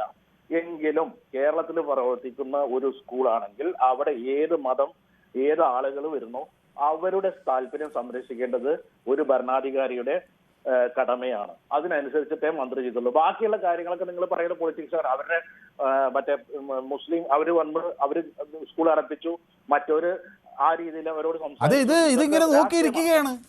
ഇതാണ് ഇതിലെ പ്രശ്നം. ഇതൊരു സ്കൂളിന്റെ സാധാരണഗതിയിലുള്ള പ്രശ്നമല്ല. ഇത് നോക്കിയിരിക്കുകയാണ്. ഒരു വേറെ മുമ്പ് ഒരു പ്രശ്നം ഉണ്ടായല്ലോ, സ്കൂളിൽ പ്രാർത്ഥിക്കാൻ അനുവദിച്ചില്ല. അതടുത്ത മത ആവശ്യമാണ്. സ്കൂളിൽ പ്രാർത്ഥനാ മുറി വേണം. ഞാനത് അതൊക്കെ സന്തോഷകരമായ കാര്യം തന്നെ, ഒരു സ്കൂൾ അനുവദിക്കുകയാണെങ്കിൽ. പക്ഷെ അതിനെ കൊണ്ടുവന്ന് ഉണ്ടാക്കുന്ന കേരളത്തിലെ പൊതുബോധത്തിൽ ഉണ്ടാകുന്ന ഒരു സമന്വയത്തെ പൂർണ്ണമായി ഇല്ലാതാക്കുന്ന തരത്തിലേക്കാണ് പിന്നെ പ്രക്ഷോഭങ്ങളായിട്ട് വരുന്നത്. ഞങ്ങൾക്ക് പ്രാർത്ഥിക്കാൻ ഇടമില്ല എന്ന് പറഞ്ഞൊരിടത്ത് ബഹളം വെക്കുകയാണ്, മറ്റൊരിടത്ത് ഒരു സർക്കാർ സ്കൂളിൽ ഞാൻ പ്രാർത്ഥിക്കാൻ പോവുകയാണ് എന്ന് പറഞ്ഞ് അവിടെ ഒരു വിവാദം ഉണ്ടാക്കുന്നു. ഞാൻ ചോദിക്കുന്നത്, ഒരാൾ പ്രാർത്ഥിക്കുന്നതിനെയൊന്നും ഇപ്പോൾ ആരും ലോകത്ത് അങ്ങനെ എതിർക്കാനൊന്നും പോകുന്നില്ല. പക്ഷേ ഇത് കരുതിക്കൂട്ടി ചില മതശാഠ്യങ്ങൾ കൊണ്ടുവന്ന് ഒരു പൊതുപ്രതലത്തിൽ ചില വിള്ളലുകൾ സൃഷ്ടിക്കാൻ വേണ്ടി കരുതിക്കൂട്ടി നടക്കുന്ന നീക്കം കേരളത്തിന് മറ്റു പല ഇടങ്ങളിലുണ്ട്. നമ്മളത് കണ്ടിട്ടുണ്ട്. അതിൻ്റെ ഏറ്റവും ഒടുവിലത്തെ ഉദാഹരണമാണ് ഈ പുറത്തുനിന്ന് ആളുകൾ വന്ന് ഈ സ്കൂൾ അടപ്പിക്കുന്നത്. എന്നിട്ട് അവർ കോടതി പോകേണ്ട സാഹചര്യം ഉണ്ടാകുന്നു. എന്താണ് ഈ നാട്ടിൽ ഒരു നീതിന്യായ സംവിധാനമൊന്നുമില്ല. ഒരു സ്കൂൾ എന്തെങ്കിലും നിയമം ലംഘിക്കുന്നുണ്ടെങ്കിൽ അത് നോക്കാൻ എന്തൊക്കെ വഴികളുണ്ട്? അത് അടച്ചിടലാണോ ഒരു വിഭാഗം ആളുകൾ ചെന്ന്? ശരി, ഏതായാലും അങ്ങ് ദുബായിൽ നിന്ന് വിളിച്ചുകൊണ്ട് എനിക്ക് സത്യത്തിൽ വലിയ സന്തോഷമാണ്. ദുബായ് നമ്മൾ അങ്ങ് ഇതിൽ കാണുന്നു. ഒരുപക്ഷെ നമ്മൾ അഭിപ്രായ വ്യത്യാസം ഉണ്ടാവും. ഏതായാലും അങ്ങ് നമ്മുടെ സ്ഥിരം പ്രേക്ഷകനാണ്. നമുക്ക് വീണ്ടും സംസാരിക്കാം. അങ്ങയുടെ അഭിപ്രായം എനിക്ക് വ്യക്തമാവുകയും ചെയ്തു. വിജയൻ എന്നോടൊപ്പം ചേരുന്നു കൊല്ലത്തുനിന്നാണ്. ശ്രീ വിജയൻ, ഇത് ഒരു ഒറ്റപ്പെട്ട സംഭവമല്ല. നമ്മുടെ പൊതു ഇടങ്ങൾ നമ്മൾ വളരെ സ്നേഹത്തോടു കൂടി അങ്ങോട്ടും ഇങ്ങോട്ടും പോകുന്ന, ഒരുമിച്ചിരിക്കുന്നു, കുട്ടികൾക്കൊക്കെ ഒരുമിച്ച് അങ്ങോട്ടും ഇങ്ങോട്ടും ഭക്ഷണത്തിന് വീട്ടിലേക്ക് വിളിക്കുന്നു, മിഠായികൾ കൊണ്ടുവന്ന് അങ്ങോട്ടും ഇങ്ങോട്ടുമൊക്കെ കൊടുക്കുന്നു. ഇതെല്ലാം ചെയ്യുന്ന വളരെ വളരെ മതത്തെക്കുറിച്ചോ അല്ലെങ്കിൽ ഭിന്നതകളെക്കുറിച്ചോ വ്യത്യാസങ്ങളെക്കുറിച്ചോ വൈവിധ്യങ്ങളെക്കുറിച്ചോ ചിന്തിക്കാത്തൊരിടമാണ് സ്കൂൾ. കൂട്ടുകാരുടെ ജാതിയോ മതമോ ഒന്നും നമ്മൾ ഒരു ഘട്ടത്തിലും നോക്കാത്തവരാണ് കേരളത്തിൽ ഞാൻ അറിയുന്ന ആളുകൾ. അവിടെയാണ് ഇങ്ങനെ ഓരോ മതശാഠ്യങ്ങൾ വരുമ്പോൾ അതിൻ്റെ പുറകിൽ ഒരു സംഘം വരികയാണ്. ആ സംഘം എന്നിട്ട് ഞങ്ങളിതാ ഭയങ്കരമായി ഒറ്റപ്പെട്ട ഒരു വിഭാഗമായി മാറിക്കഴിഞ്ഞിരിക്കുകയാണ്. ഞങ്ങൾക്ക് ഈ സ്വാതന്ത്ര്യമില്ല, ഞങ്ങൾക്ക് തട്ടവിടാനുള്ള സ്വാതന്ത്ര്യമില്ല, ഞങ്ങൾക്ക് സ്കൂളിനിടയിൽ പ്രാർത്ഥിക്കാനുള്ള സ്വാതന്ത്ര്യമില്ല, സ്കൂളിൽ തൊട്ടടുത്ത് പള്ളി വേണം തുടങ്ങിയ ആവശ്യങ്ങൾ ഇങ്ങനെ വെച്ചുകൊണ്ട് ആ സംയമനത്തിൻ്റെ പാതയിലൂടെ പോകുന്ന അല്ലെങ്കിൽ പരിഹരിക്കാവുന്ന പ്രശ്നങ്ങളെ അതിസങ്കീർണമാക്കുകയാണ്. അതിലേക്ക് ഈ മന്ത്രിയുടെ സംഭാവന എങ്ങനെയാണ് അങ്ങ് കാണുന്നത്? പ്രശ്നപരിഹാരത്തിനാണോ ഇത് ശ്രമിച്ചിട്ടുള്ളത്? നമസ്കാരം. എനിക്കിതിനകത്ത് മന്ത്രിയുടെ ഭാഗത്ത് ഒരു കാരണവശാലും യോജിക്കാനൊക്കത്തില്ല. ഈ കുട്ടി പഠിക്കാനാണ് പോകുന്നത്, അവിടെ മതം പഠിപ്പിക്കാനോ മതത്തിന്റെ പ്രചാരണത്തിന് വേണ്ടിയോ അല്ലല്ല കൊച്ചു പോകുന്നത്. അത് പോയി പഠിക്കുക. എത്രയോ സ്കൂളുകൾ, ഞാൻ പഠിച്ചതൊരു ക്രൈസ്തവ സ്കൂളിലാണ്. 1 മുതൽ 7ാം സ്റ്റാൻഡേർഡ് വരെ പഠിച്ചത് ഒരു ക്രൈസ്തവ സ്കൂളിലാണ്. അവിടെ ഞാൻ പോയിട്ട് എനിക്കൊരു പ്രത്യേകതയും തോന്നിയില്ല. അവരുടെ ആ ബയലോ അനുസരിച്ച് അതേപോലെ നമ്മൾ പോയി. അങ്ങനെയാ പോകേണ്ടുന്നത്. എല്ലായിടത്തും അവരവരുടേതായ നിയമങ്ങളും വിശേഷിച്ചൊരു മാനേജ്മെന്റ് സ്കൂളാകുമ്പോൾ ഇങ്ങനെയുള്ള നിയമങ്ങൾ ഉണ്ടാവുക. ആ നിയമങ്ങൾ പാലിച്ചു പോകേണ്ടുന്ന അവിടെ പോകുന്ന വിദ്യാർത്ഥികളുടെ ചുമതലയാണ്. യെസ്, വ്യക്തമാണ്. അപ്പോൾ ശബ്ദം എന്നോട് പറയുന്നത്, hi Manuji, religion should be practised at home and at religious places എന്നുള്ളത്. അത് എനിക്ക് തോന്നുന്നു നമ്മൾ ഈ എല്ലായിടത്തും ഈ മതവും ഒരു പ്രധാന മുൾമുന പോലെ ഇങ്ങനെ കൊണ്ടുനടക്കേണ്ട കാര്യം ഉണ്ടോ എന്ന് ആളുകൾ ചിന്തിക്കേണ്ടതാണ്. നമ്മൾ എല്ലായിടത്തും അതിൻ്റെ ലംഘനം കണ്ടുപിടിക്കുകയും അതിനുവേണ്ടി പോരാടുകയും ചെയ്യും. സ്കൂളില്ല, എനിക്ക് മനസ്സിലാകാത്ത ആ സ്കൂളിൻ്റെ വിദ്യാഭ്യാസ നിലവാരത്തെപ്പറ്റി മോശമാണ് എന്ന് പറഞ്ഞിട്ട് ഒരു 2 ദിവസം അവിടെ ആളുകൾ അതിനെതിരെ പ്രതിഷേധവുമായി വന്നിരുന്നെങ്കിൽ, അല്ലെങ്കിൽ അവിടെ എന്തെങ്കിലും കുറവുണ്ടെങ്കിൽ നമുക്കത് മനസ്സിലാക്കുന്നത്. ഇത് ഒരു സ്കൂളിന് അവർക്കുള്ളിൽ തന്നെ പരിഹരിക്കാൻ കഴിയുന്ന ഒരു പ്രശ്നത്തെ പുറത്തുനിന്ന് ആളുകൾ വന്ന് എന്തോ ഇവിടെ വലിയ ഭീകര സംഭവം നടക്കുന്നു എന്ന തരത്തിലേക്ക് ചിത്രീകരിക്കാൻ ശ്രമിക്കുക. പിന്നെ അതിനെ ചുവട് പിടിച്ച് രാഷ്ട്രീയ പാർട്ടികളും പ്രസ്ഥാനങ്ങളും എല്ലാം പല പക്ഷങ്ങളിലാകുക. മതേതര കേരളത്തിൽ ഇതെന്ത് സംഭവിച്ചുവെന്ന് സാധാരണക്കാരൻ അന്തം വിട്ട് നോക്കുന്ന തരത്തിലേക്ക് കാര്യങ്ങൾ കൊണ്ടുപോകുക. അപ്പോൾ ഷാജി ഭാസ്കർക്ക് സാലി അബൂബക്കറിനെ വല്ലാതെ ഇഷ്ടപ്പെട്ടുകൊണ്ട് കൈയൊക്കെ അടിക്കുന്നുണ്ട് കേട്ടോ. അപ്പോൾ ഷാജി ഭാസ്കർ ഇടതുകാരന് പക്ഷേ അനുകൂലിയാണ്. അപ്പോൾ ഷാലി അബൂബക്കറിൻ്റെ നിലപാടാണ് ഷാജി ഭാസ്കർ. അങ്ങനെ വിവരം പുറത്തു വന്നവർ കോൺഗ്രസിലെ നേതാക്കൾ പലർക്കും ബോധ്യമാകുന്നില്ല. ഓക്കെ, എന്തൊക്കെയോ പറയുന്നുണ്ട്. ഷാജി, എന്താണ് പറ്റിയത്? അപ്പോൾ ഷാലി സ്വന്തം സ്കൂൾ ഉണ്ടാക്കി പഠിക്കണമെന്നാണ് സുനിൽകുമാർ പറയുന്നത്. അല്ല, അങ്ങനെയല്ല, അദ്ദേഹത്തിനും പഠിക്കാനൊക്കെ അധികാരം. അപ്പോൾ ബേബി പറ്റി പറയേണ്ട ജോസഫ് മാഷെ കൈവെട്ടിയ കേസിൽ മാഷെ മോശമാക്കിയ ബേബി സംസാരിച്ചത് അത് ഒരു ചെറിയ, അങ്ങനെയല്ല, അത് ഒരു വിവാദ പ്രസ്താവന അന്നുണ്ടായിരുന്നു, ഞാൻ സമ്മതിക്കുന്നു. പക്ഷേ എങ്കിലും ഞാൻ പറഞ്ഞ അതല്ല, അദ്ദേഹത്തിൻ്റെ ഭാഷ സഭ്യമായിരുന്നു. അത് ചിലപ്പോൾ ഒരാളെ കുറ്റം പറയുന്നത് പോലും സഭ്യമായൊരു ഭാഷയിലാണ് എം എ ബേബി ആളുകളെ വിമർശിക്കുന്നത്. അതിൽ ഞാൻ എം എ ബേബിയുടെ ആശയത്തോടും ഞാൻ പറഞ്ഞു യോജിക്കണമെന്നില്ല. പക്ഷേ അദ്ദേഹത്തിൻ്റെ ഭാഷ വളരെ വളരെ കൃത്യമായിരുന്നു. ബാബു എന്നോടൊപ്പം വിളിക്കുന്നു കോട്ടയത്തു നിന്നാണ്. ബാബു, ശ്രീ ബാബു, കോട്ടയത്തു നിന്നാണ് അല്ലേ? ശ്രീ ബാബു പാലക്കാരനാണോ? അല്ലല്ല, കോട്ടയംകാരനാണ്. കോട്ടയം ടൗണിൽ നിന്നാണ് അല്ലേ? ടൗൺ കഞ്ഞിക്കുഴിയുടെ അടുത്ത്. ഞാൻ പറയാൻ പോകുന്നത്, ഈ സ്കൂളില് ഇതിന്റെ ബൈലോയിൽ ഒപ്പിട്ട് കൊടുത്തിട്ടാണ് ആ അപ്പനും ആ കുട്ടി അവിടെ ചേർന്നത്. എന്നിട്ട് ഇപ്പൊ 5 മണിക്കൂർ കഴിഞ്ഞതിന് 5 മാസം കഴിഞ്ഞതിന് ശേഷം ഇത് ബാബു ഒന്നും അല്ലല്ലോ, ഇത് നമ്മുടെ ശ്രീ രാജനല്ലേ കൊല്ലത്തുനിന്നുള്ള? ഇത് കേട്ടോ, കള്ളപ്പേരിൽ വിളിക്കുന്നത് എന്തിനാ? അത് നിങ്ങളുടെ ആൾക്കാർ ലൈൻ തരത്തില്ലെന്ന് പറഞ്ഞു, അതുകൊണ്ട് അതെന്താ ലൈൻ തരില്ലെന്ന് പറയാൻ കാരണം? അത് വേറൊരു പ്രശ്നമുണ്ട്, അത് പിന്നെ പറയാം, പേഴ്സണലായിട്ട് പറയാം. അതുപോട്ടെ. അല്ല, എന്നിട്ട് ഈ ബാബു എന്നുള്ള പേരെങ്ങനെ കിട്ടി? സ്വന്തമായിട്ടതാണ്? അത് ഞാൻ പണ്ട് വിളിച്ചോണ്ടിരുന്ന. അത് ശരി. പക്ഷേ അത് എനിക്ക് ഈ ശ്രീരാജനൊക്കെ നമ്മളെ സ്ഥിരമായിട്ട് വിളിക്കുന്ന ആളുകളാണല്ലോ. അപ്പൊ എനിക്ക് ഈ ശബ്ദം കേട്ടാൽ മനസ്സിലാവും. മാത്രമല്ല, ഇത് എനിക്ക് മനസ്സിലാകുന്നതിനേക്കാൾ മുമ്പ് പ്രവീണ അവിടെ ഇരുന്ന്, ഈ നമ്മുടെ പ്രൊഡ്യൂസർ ഉണ്ടല്ലോ, പ്രവീണക്ക് ഇത് അങ്ങ് വിളിച്ചപ്പോ തന്നെ മനസ്സിലായി ഇത് ഇന്ന ആളാണെന്ന്. അപ്പൊ അങ്ങ് എന്നിട്ട് പറയാം അങ്ങയുടെ പേര് പറഞ്ഞ കട്ട് ചെയ്യുന്നു. അപ്പൊ അത് എനിക്ക് മനസ്സിലായില്ല എങ്ങനെയാണ്. നമ്മൾ തമ്മിൽ വിളിച്ച് നേരിട്ട് സംസാരിച്ചിട്ടുണ്ട് ആകാശവാണി വെച്ച്. അതെയോ? പണ്ട് ഇപ്പോഴല്ല, ഒരു 30 വർഷം മുമ്പ്. എനിക്ക് അതൊക്കെ ഓർമ്മയില്ല. അന്ന് ഏതാണ്ടോ ട്രെയിനിയോ ഏതാണ്ടൊക്കെ ആയിരുന്നു. എന്നാ പോട്ടെ, അത് പോട്ടെ. എന്നിട്ട് ഞാൻ പറയാൻ പോകുന്നത്, ഇവർ ഈ ബൈലോ ഒപ്പിട്ട് കൊടുത്തിട്ടാണ് ഈ കുട്ടിയും അപ്പനും ഒക്കെ അവിടെ ചേർന്നത്. എന്നിട്ട് ഇപ്പം 5 മാസം കഴിഞ്ഞപ്പോ അത് പറ്റത്തില്ലെന്ന് പറഞ്ഞിട്ട് ഇവർ ഇപ്പം ഈ SDP ഇത് പൊക്കി പിടിച്ചോണ്ട് വന്നതിന്റെ കാരണം എന്താ? ഈ ഒരൊറ്റ കാരണം കൊണ്ടാണ് സാർ ബോംബെയിലും ഡൽഹിയിലും മറ്റു സ്ഥലങ്ങളിലും ഒക്കെ മുസ്ലിംസിന് വീട് വാടകയ്ക്ക് കൊടുക്കാത്തത്. അത് സാറിന് അറിയാമോ? ഇവരുടെ ഇതുപോലുള്ള പ്രവർത്തനം കൊണ്ട് മാത്രമാണ്. അറിയാമോ? ഇപ്പൊ അതാണ്ട് പ്രാർത്ഥിക്കാൻ സ്ഥലം വേണം. പ്രാർത്ഥിച്ച് അഫ്ഗാനിസ്ഥാൻ മുടിഞ്ഞു, പാകിസ്ഥാൻ മുടിയുന്നു, ഇറാൻ മുടിഞ്ഞുകൊണ്ടിരിക്കുന്നു, ലിബിയ, സിറിയ എല്ലാം നശിച്ചു. ഇനിയും പ്രാർത്ഥന കൊണ്ട് നടക്കുക. എടാ, വേറെ എവിടെ വേണം നിങ്ങൾ ഇട്ടോ, ആ സ്കൂളിലെ നിയമം അനുസരിച്ച് പോയാൽ പോരെ? നിങ്ങൾക്ക് പോകണ്ടെങ്കിൽ വേറെ സ്കൂളിൽ പോകണം. MESന്റെ സ്കൂളുണ്ടല്ലോ. ശരി. അപ്പോൾ സുരേന്ദ്രൻ എന്നോടൊപ്പം തൃശ്ശൂരിൽ നിന്ന് ചേരുന്നുണ്ട്. ഏതായാലും അങ്ങ് പേരൊന്നും മാറ്റി വിളിക്കേണ്ട, പേര് മാറ്റി വിളിച്ചാലൊക്കെ എനിക്ക് പെട്ടെന്ന് മനസ്സിലാവും. അപ്പം ഞാൻ പ്രവീണോട് ചോദിക്കുകയായിരുന്നു എന്താണ് ഇതിൻ്റെ സംഭവം. അപ്പോൾ പ്രവീണ എന്നോട് പറഞ്ഞതേ, അങ്ങ് അന്ന് എന്തോ കിരൺ ബാബുമായിട്ട് മോശമായിട്ട് സംസാരിച്ചല്ലേ രാജൻ? ഓക്കെ, രാജൻ കട്ട് ചെയ്തു. ഓക്കെ. അപ്പോൾ സുരേന്ദ്രൻ എന്നോടൊപ്പം ചേരുന്നത് തൃശ്ശൂരിൽ നിന്ന്. സുരേന്ദ്രൻ വിളിച്ചിട്ട് കുറേ ദിവസം, പക്ഷേ ഇന്ന് സുരേന്ദ്രൻ വിളിച്ചിട്ടുണ്ട്. സുരേന്ദ്രൻ, ഇത് ശ്രീ സുരേന്ദ്രൻ ഒരു മതേതര ചിന്താഗതിക്കാരനാണെന്ന കാര്യത്തിൽ എനിക്ക് 110% ഉറപ്പുണ്ട്. അപ്പം മതേതരമായ ഒരു പ്രതലത്തിൽ ഈ മത വിഷയങ്ങൾ ഇങ്ങനെ ചർച്ചയാകുന്നത് നമ്മുടെ വിദ്യാഭ്യാസ രംഗത്തിന് ഗുണകരമാണോ? അത് വേണ്ട രീതിയിൽ കൃത്യമായാണോ മന്ത്രി കൈകാര്യം ചെയ്തത്? നമസ്കാരം സാറേ. നമസ്കാരം. ഞാൻ സ്കൂളിൽ നടന്ന കാര്യങ്ങളോട് സാറ് പറഞ്ഞതിനോട് 100% യോജിക്കുകയാണ്. പക്ഷെ മറ്റേ മന്ത്രി പറഞ്ഞ കാര്യങ്ങളിലേക്ക് ഞാൻ വരാം. ഒരു സ്കൂളിൽ ഒരു സംഗതി ഉണ്ടായി കഴിഞ്ഞാൽ അവിടെ ഒരു MP, DCC പ്രസിഡന്റ്, കുറെ SDP-ക്കാര് ഇവരൊക്കെ കയറി ചെന്ന് ഒരു സ്കൂളിനകത്ത് കയറി ചെന്ന് ഒരു സംഭവം ഉണ്ടായി. അവർ ഒത്തുതീർപ്പ് വന്നു എന്ന് പറയണു. പക്ഷെ അങ്ങനെ ഇരിക്കുമ്പോ ഒരു സ്കൂളുകാർ വിളിച്ചല്ല, അവര് പോയി ഒത്തുതീർപ്പാക്കിയതാണ്. അതെ ആയിക്കോട്ടെ. അവിടെ ഒരു പ്രശ്നം ഉണ്ടായപ്പോ ആ സ്കൂളിലേക്ക് പോയി. അതെ ആയിക്കോട്ടെ, മന്ത്രിയും പോകും. നല്ലത് തന്നെ, തെറ്റൊന്നുമില്ല. ആയിക്കോട്ടെ. അല്ല ഞാൻ സാർ പറയാനായിട്ട് സമ്മതിക്കും. അവിടെ പോയി അങ്ങനെ ഒരു സംഗതി ഉണ്ടായപ്പോ മന്ത്രി അറിഞ്ഞു. മന്ത്രി പറഞ്ഞു AE ആണോ DE ആണോ റിപ്പോർട്ട് കൊടുത്തു. ആ റിപ്പോർട്ടിൽ പറഞ്ഞാണ് ഈ കുട്ടിയെ പുറത്ത് നിർത്തി എന്ന് പറഞ്ഞതുകൊണ്ടാണ് ആ സ്കൂളിന് ഗുരുതര വീഴ്ച എന്ന് പറഞ്ഞിട്ടുള്ളൂ. അതിനു വേണ്ടി ഈ സ്കൂളിന് വേണ്ടി സംസാരിക്കുക എപ്പോഴും ഒന്നുകിൽ പ്രിൻസിപ്പാൾ പറഞ്ഞത് നമുക്ക് അംഗീകരിക്കാം. പിന്നെ അവിടെ വേറെ മാഷന്മാരോ അല്ലെങ്കിൽ ടീച്ചേഴ്സോ മറ്റുള്ള അധ്യാപകരില്ലേ, ഈ പറഞ്ഞ ഈ വക്കീലുണ്ടല്ലോ, ഒരു വക്കീല് വന്ന് സംസാരിച്ചു അവിടെ. അതാണ് ഏറ്റവും മോശമായിട്ടുള്ള രീതിയിലാണ് സംസാരിച്ചത്. ഒരു കാര്യം കൂടി പറയാം, പറഞ്ഞു കഴിഞ്ഞിട്ട് സാർ പറഞ്ഞോളൂ. അതായത് ഈ ചാനലല്ല, മറ്റൊരു ചാനലില് ഈ വക്കീല് പറഞ്ഞിരുന്നു, ഞാൻ കോൺഗ്രസിന്റെ നേതാക്കൾ ഈ പറഞ്ഞു കഴിഞ്ഞതിന് ശേഷം ഞാൻ കോൺഗ്രസിന്റെ നേതാക്കളെ വിളിച്ചിട്ട് പറഞ്ഞു, ഞാൻ ശരിക്കും കൊടുത്തിട്ടുണ്ട്, ഇനി നിങ്ങൾ അതുമ്മ ഏറ്റുപിടിച്ചാൽ മതി എന്ന് പറഞ്ഞിട്ട് ഈ വക്കീല് പറഞ്ഞത് ഞാൻ ഇവിടെ നിന്ന് പറയുന്നതല്ല, ഒരു ചാനൽ റിപ്പോർട്ട് ചെയ്ത കാര്യമാണ് ഞാൻ പറഞ്ഞത്. അങ്ങനെ ചെയ്യാൻ പാടുണ്ടോ?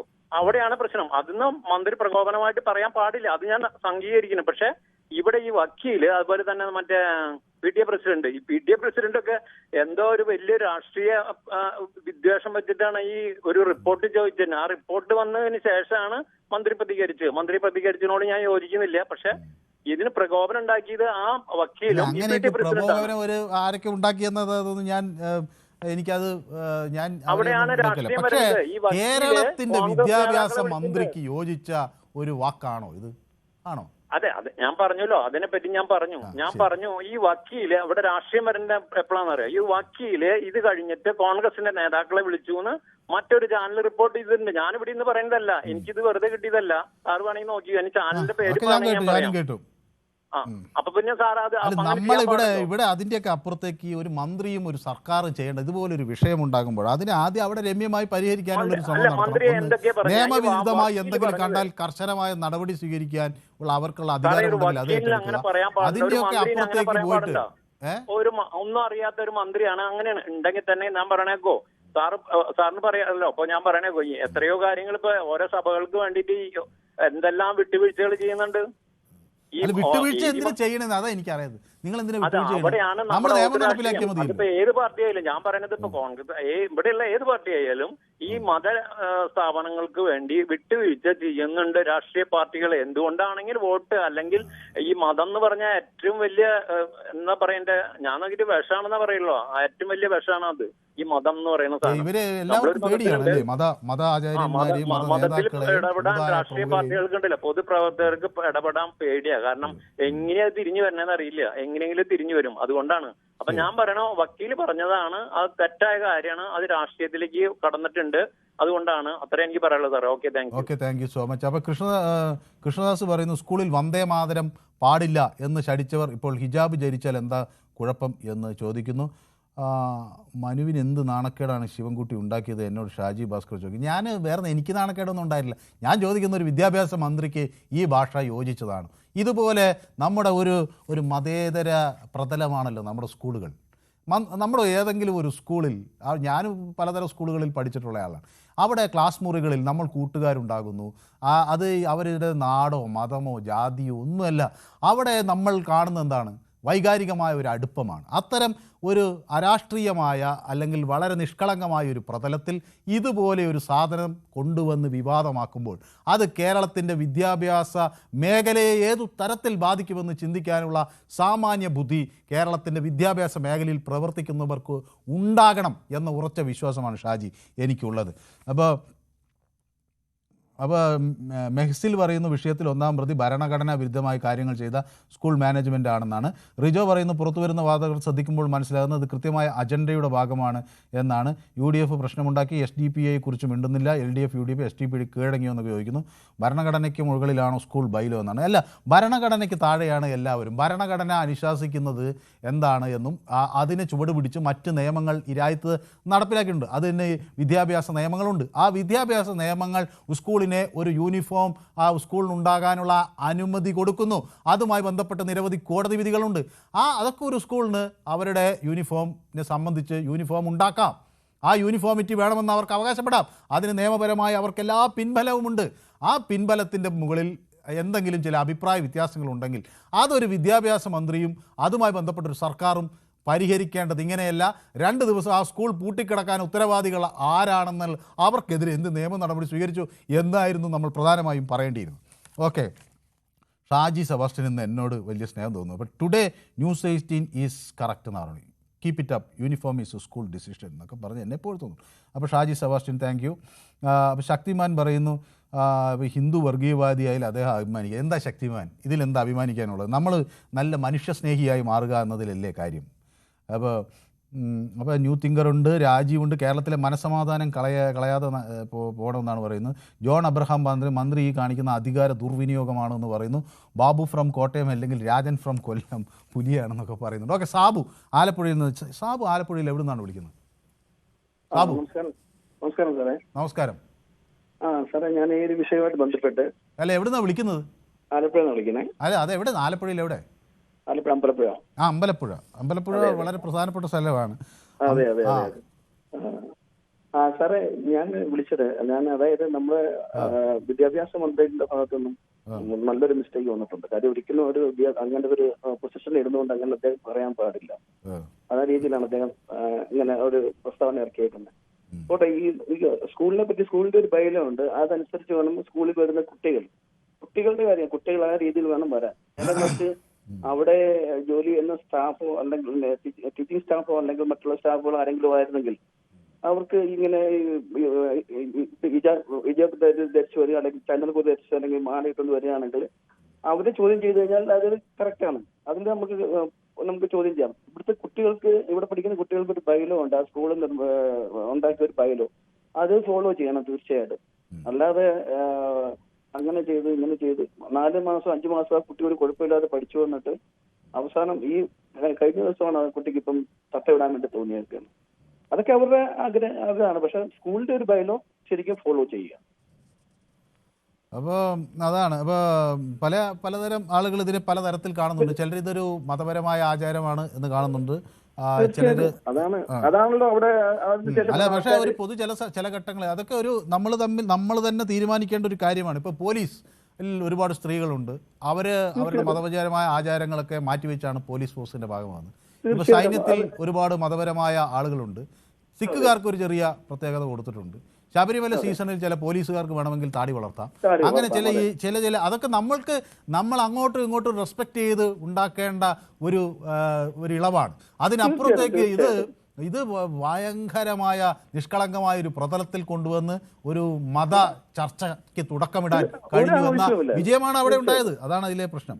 Okay, yes. അപ്പോൾ എന്നോട് ഫിഡിൽ മെഹ്മൂദ് പറയുന്നത് പിന്നെ പെൺകുട്ടികൾ പഠിക്കാൻ പാടില്ല എന്നാണ് അഫ്ഗാനിസ്ഥാനിലെ നിയമം എന്നൊക്കെ പറയുന്നുണ്ട്. ഓക്കെ, അതൊക്കെ നമുക്ക് ഒരിക്കലും അനുവദിക്കാനേ പറ്റില്ല. അങ്ങനെ ഒരു മത നിയമം ഇല്ലെന്നാണ് ഞാൻ വിചാരിക്കുന്നത്. രഘുനന്ദൻ പറയുന്നു സ്കൂൾ അധികൃതരാണ് വെല്ലുവിളിച്ച് അതിനുള്ള മറുപടിയാണ് മന്ത്രി കൊടുത്തു. സ്കൂളിൽ മേലുള്ള അധികാരം സർക്കാരിനാണ് എന്ന് പറയുന്നു. നോക്കാം അത് ഏത് സർക്കാരിനാണെന്ന്. ഒരു ചെറിയ ഇടവേള എനിക്ക് പൊതുവേദി തുടരുകയാണ്. അപ്പോൾ എന്നോട് ഷിജു പറയുന്നത് Manu you should start A private detective agency എന്ന് പറയുന്നത്. അത് എന്തുകൊണ്ട് എൻ്റെ ഈ കോട്ട് കണ്ടിട്ടുണ്ടെന്ന് അറിയില്ല. സാധാരണ നമ്മുടെ സിനിമകളിലൊക്കെ കുറ്റാന്വേഷണ വിദഗ്ധരാണല്ലോ കോട്ടൊക്കെ ഇട്ടുകൊണ്ടുവരുന്നത്. അപ്പോൾ അതുകൊണ്ടാണോ എന്നറിയില്ല. പക്ഷേ ഞാൻ കോട്ടിടുന്നതിൻ്റെ കാര്യം അതീവ രഹസ്യമാണ്. അത് ചില നമ്മുടെ പ്രേക്ഷകർക്കൊക്കെ അറിയാം.